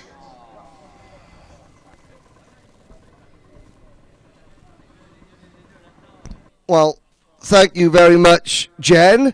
The recovery vehicle with several more broken DD2s on it. That recovery vehicle has done 2 laps at the end. We're looking at the Micromax grid. There obviously are 3 drivers: Anam Al Sheikh, Samar Chopra, and Jensen Kelly. who usually race in the UAE Rotax Max Challenge. That's an event, that's a series that I also commentate on for Karting Live TV. And there's one driver from the UAE Micromax grid who would have been here, the champion, Liam O'Hanlon. Unfortunately, Liam fell off his bike and badly broke his leg. So Liam and family are watching back home, and I hope the recovery is going well, because Liam is working really hard to be back in a kart ready for the grand final. So Samar Chopra, Animal Sheikh, who finished second and third to Liam in this year's UAE Rotax Max Challenge Micromax Championship, well, they're also racing for their buddy as well. So, Jayan Prakash and Freddie Baker on row number 1, Lenny Barton and Kian Hay on row 2, Albert Farrow, Seb Crawford, row 3, Jules Shech and Alex Noah Mughabghab on row 4, Benjamin Schlever and Caden Hanley, Arthur Bowers, Wraith Owen, Elias Zojai and Arlo Gamble. Now, this is the last Micromax heat of the day, but the drivers will have to come back to the circuit at the end of the day for the drivers' parade. So please, and the same goes to the Minimax drivers, you've got the afternoon off now, but please be back for the drivers' parade later on tonight. As soon as racing finishes, we have the drivers' parade and the welcome party. What sort of welcome party do the midfielders have for the front runners going into turn number 1? Jayan Prakash, Freddie Baker. The KR Sport Machine alongside the Richardson Chassis Engineering, that British-built kart for Freddie Baker. The rest all line up behind. There's Sergio, still alive on the mobile camera after that last race. They come into the tram lines, and we're underway. 8 minutes of Micromax racing. Jayan Prakash does not get a good start, and it's the outside front row starter, Freddie Baker, the Rotax Winter Trophy champion this year, who has the lead, but for how long? The answer, not long. Prakash back in P1. Voilà, départ de cette dernière manche micro pour la journée, avec un très bon départ de Baker qui avait pris les commandes depuis l'extérieur de la première ligne, mais Jayan Prakash a repris son bien et c'est lui maintenant qui donne le rythme de cette deuxième manche qualificative, avec dans son sillage un groupe complet. Il n'y a pas eu de soucis dans ce premier tour et ça c'est déjà plutôt une bonne chose. Allez, dans quelques instants, le passage sur la ligne de chronométrage avec le premier tour bouclé donc par le poleman Prakash qui donne le ton avec Baker dans son sillage, Mokabab en troisième position et Hey Kian Hey quatrième et Faroa cinquième. Prakash leads Baker into turn number 3. The KR Sport number 3 of Alex Noel Mughabghab running in P4 behind Kian Hay. Albert Farrow is next in the number 42 kart for Sam Pollitt Racing. Then it is Sebastian Crawford driving kart number 8 for the Origin Motorsport team, the GSF Car Parts sponsored driver. Ahead of Caden Hanley, Lenny Barton is 8th, followed by Wraith Owen and Samar Chopra. Arthur Bowers is next. And further down the order, Jensen Kelly, Arlo Gamble, Elias Zojic, Logan Edwards, Jules Shech, Benjamin Schlever, Arthur Rhodes, Bobby Slater, and Leo Harang. Round out your top 20. Freddie Baker getting shuffled back to 4th. Alex Noah Mughabghab for the Sam Pollitt Racing team. He's a threat here. Look at that move from Mughabghab. Runs wide and instantly those two drivers, Baker and Farrow, are in position, and now Mughabghab comes back at them. Fantastic driving here. Up and down we go through turn 6 and 7. You make a move going into the corner, and then you're swamped and lose more than you gained coming out. Allez, grosse bagarre hein, derrière le leader là, avec Baker notamment, qui est pas le dernier hein, à s'employer pour essayer de renvoyer derrière lui Mogagbak pour le gain de la deuxième position. Derrière, en troisième position, on retrouve c'est Faroa pardon, et non pas Baker qui a perdu du temps dans le dernier secteur. C'est Faroa qui passe sur la ligne en deuxième position avec Mogagbag en troisième position. Crawford est quatrième, Henley cinquième et Baker seulement sixième, alors que depuis le début de la course il était aux avant-postes et s'employait hein, pour rester aux commandes, mais les choses évoluent et c'est Faroa, le numéro 42, qui mène la chasse, mais comme on ne s'entend pas dans ce groupe et qu'on s'attaque systématiquement, eh bien on perd du temps. New second place driver, Alex Noah Mohabgab. And the Lebanese turned, well, the American-born, Lebanese-based, now American national, representing America this weekend. Mohabgab has got his hands full up and down the order. There is the number 8 of Crawford, and look at that coming through like a rocket. That is a number 99 KR Sport car. Arthur Bowers joins the party. There's Bowers, who is now up into P4. This battle, look, there's second and third, then there's Bowers in fourth, and just look at the train of carts lining up behind Bowers as they sweep through turn 3 and now go underneath Curve des Duchamps around turn 4. This is 5, 6, short shoot. They flick left, 7, right, 8, left again at 9. Now, into the banking at 10, side by side. Right, then left through the sweep, onto the back straight. Hard on the brakes for Virage du Technopark. They come back on themselves for the S's at the pit entrance, and now the corner opens up. You go out of the S's into this corner, the grandstand curve, to complete a lap of Le Mans. 2.5 minutes to go. Prakash is... Well, Jayan Prakash, this is not unusual this season, ladies and gentlemen. In the UK, Prakash has seemingly been able to win from anywhere. And here, he has turned up and is showing everybody else a clean pair of heels. He is 2.3 seconds ahead of this battle that you're looking at here, which is Pharaoh, Hanley and Bowers.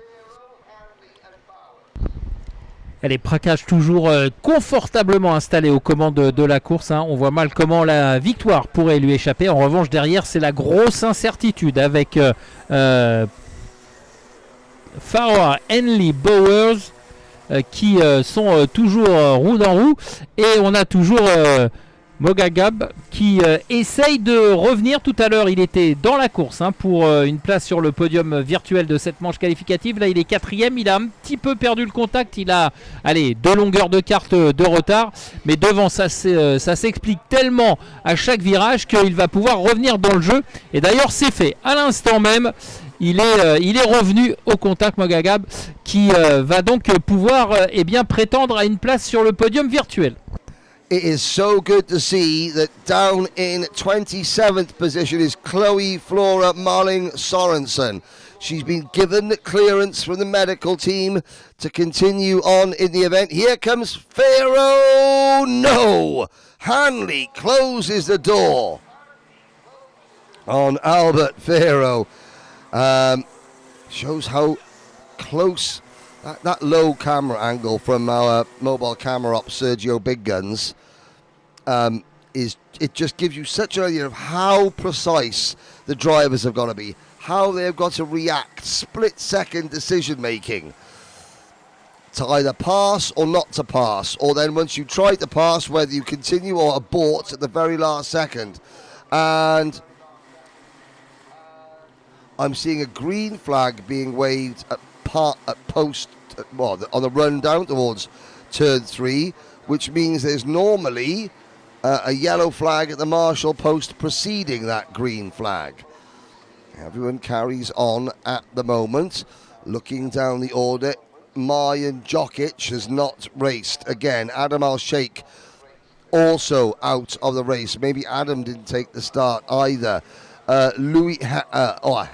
Harry Tail and Louis Goodson out of the race. Harry Tailey, sorry to give him his proper name.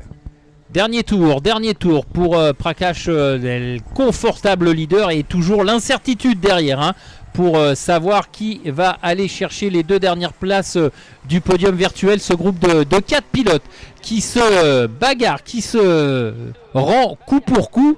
Une vraie bataille de chiffonniers, mais ça fait plaisir parce que non seulement cette bagarre elle est intense, mais aussi elle est assez propre. Ah, même si là, on a un pilote là qui part au large avec cette figure de style là, du numéro 99 Arthur Bowers, qui a tout fait pour garder la maîtrise de son kart, mais évidemment il a perdu le contact avec les hommes qui étaient devant lui et il s'est fait reprendre par le groupe de Scherz. Nul doute que Bowers va perdre pas mal de positions. Allez, le dernier virage pour Prakash et la victoire dans cette course micro, deuxième manche qualificative.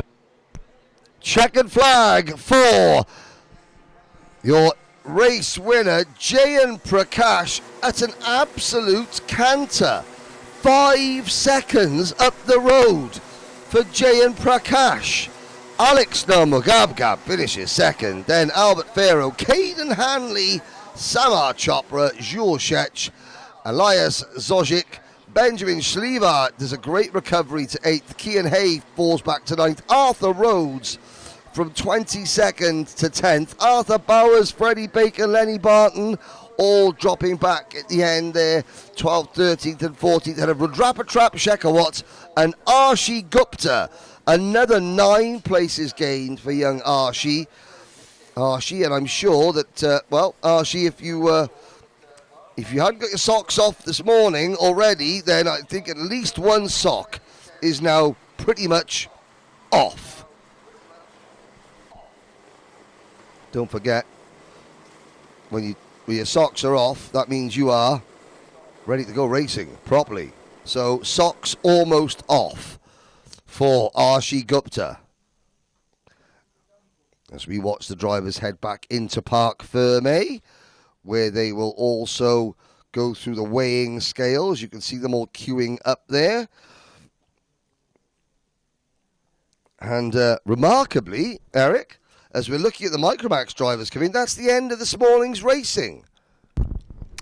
Voilà, c'est avec cette deuxième manche qualificative de la catégorie micro que bien que cette matinée de jeudi se termine. On va se retrouver tout à l'heure après la pause déjeuner à 13h30, notez bien l'heure de retour des courses, et on commencera par les manches seniors avec dans la foulée le groupe A opposé au groupe G, le groupe B opposé au groupe E et le groupe C opposé au groupe D. Voilà de l'intensité à venir. On vous souhaite une excellente pause déjeuner, un très bon appétit, et on se retrouve tout à l'heure à 13h30. So there we go, ladies and gentlemen. Look at the highlights. We'll be back at the end of this highlights package. The next race begins at 1:30 p.m. local time in just over 90 minutes. You enjoyed the highlights this morning. Thank you very much for joining us. We'll be back for part 2 of 3MK events. Part 2 of WFR TV's live coverage of the 3MK events promoted Rotax Max Challenge International Trophy from Le Mans.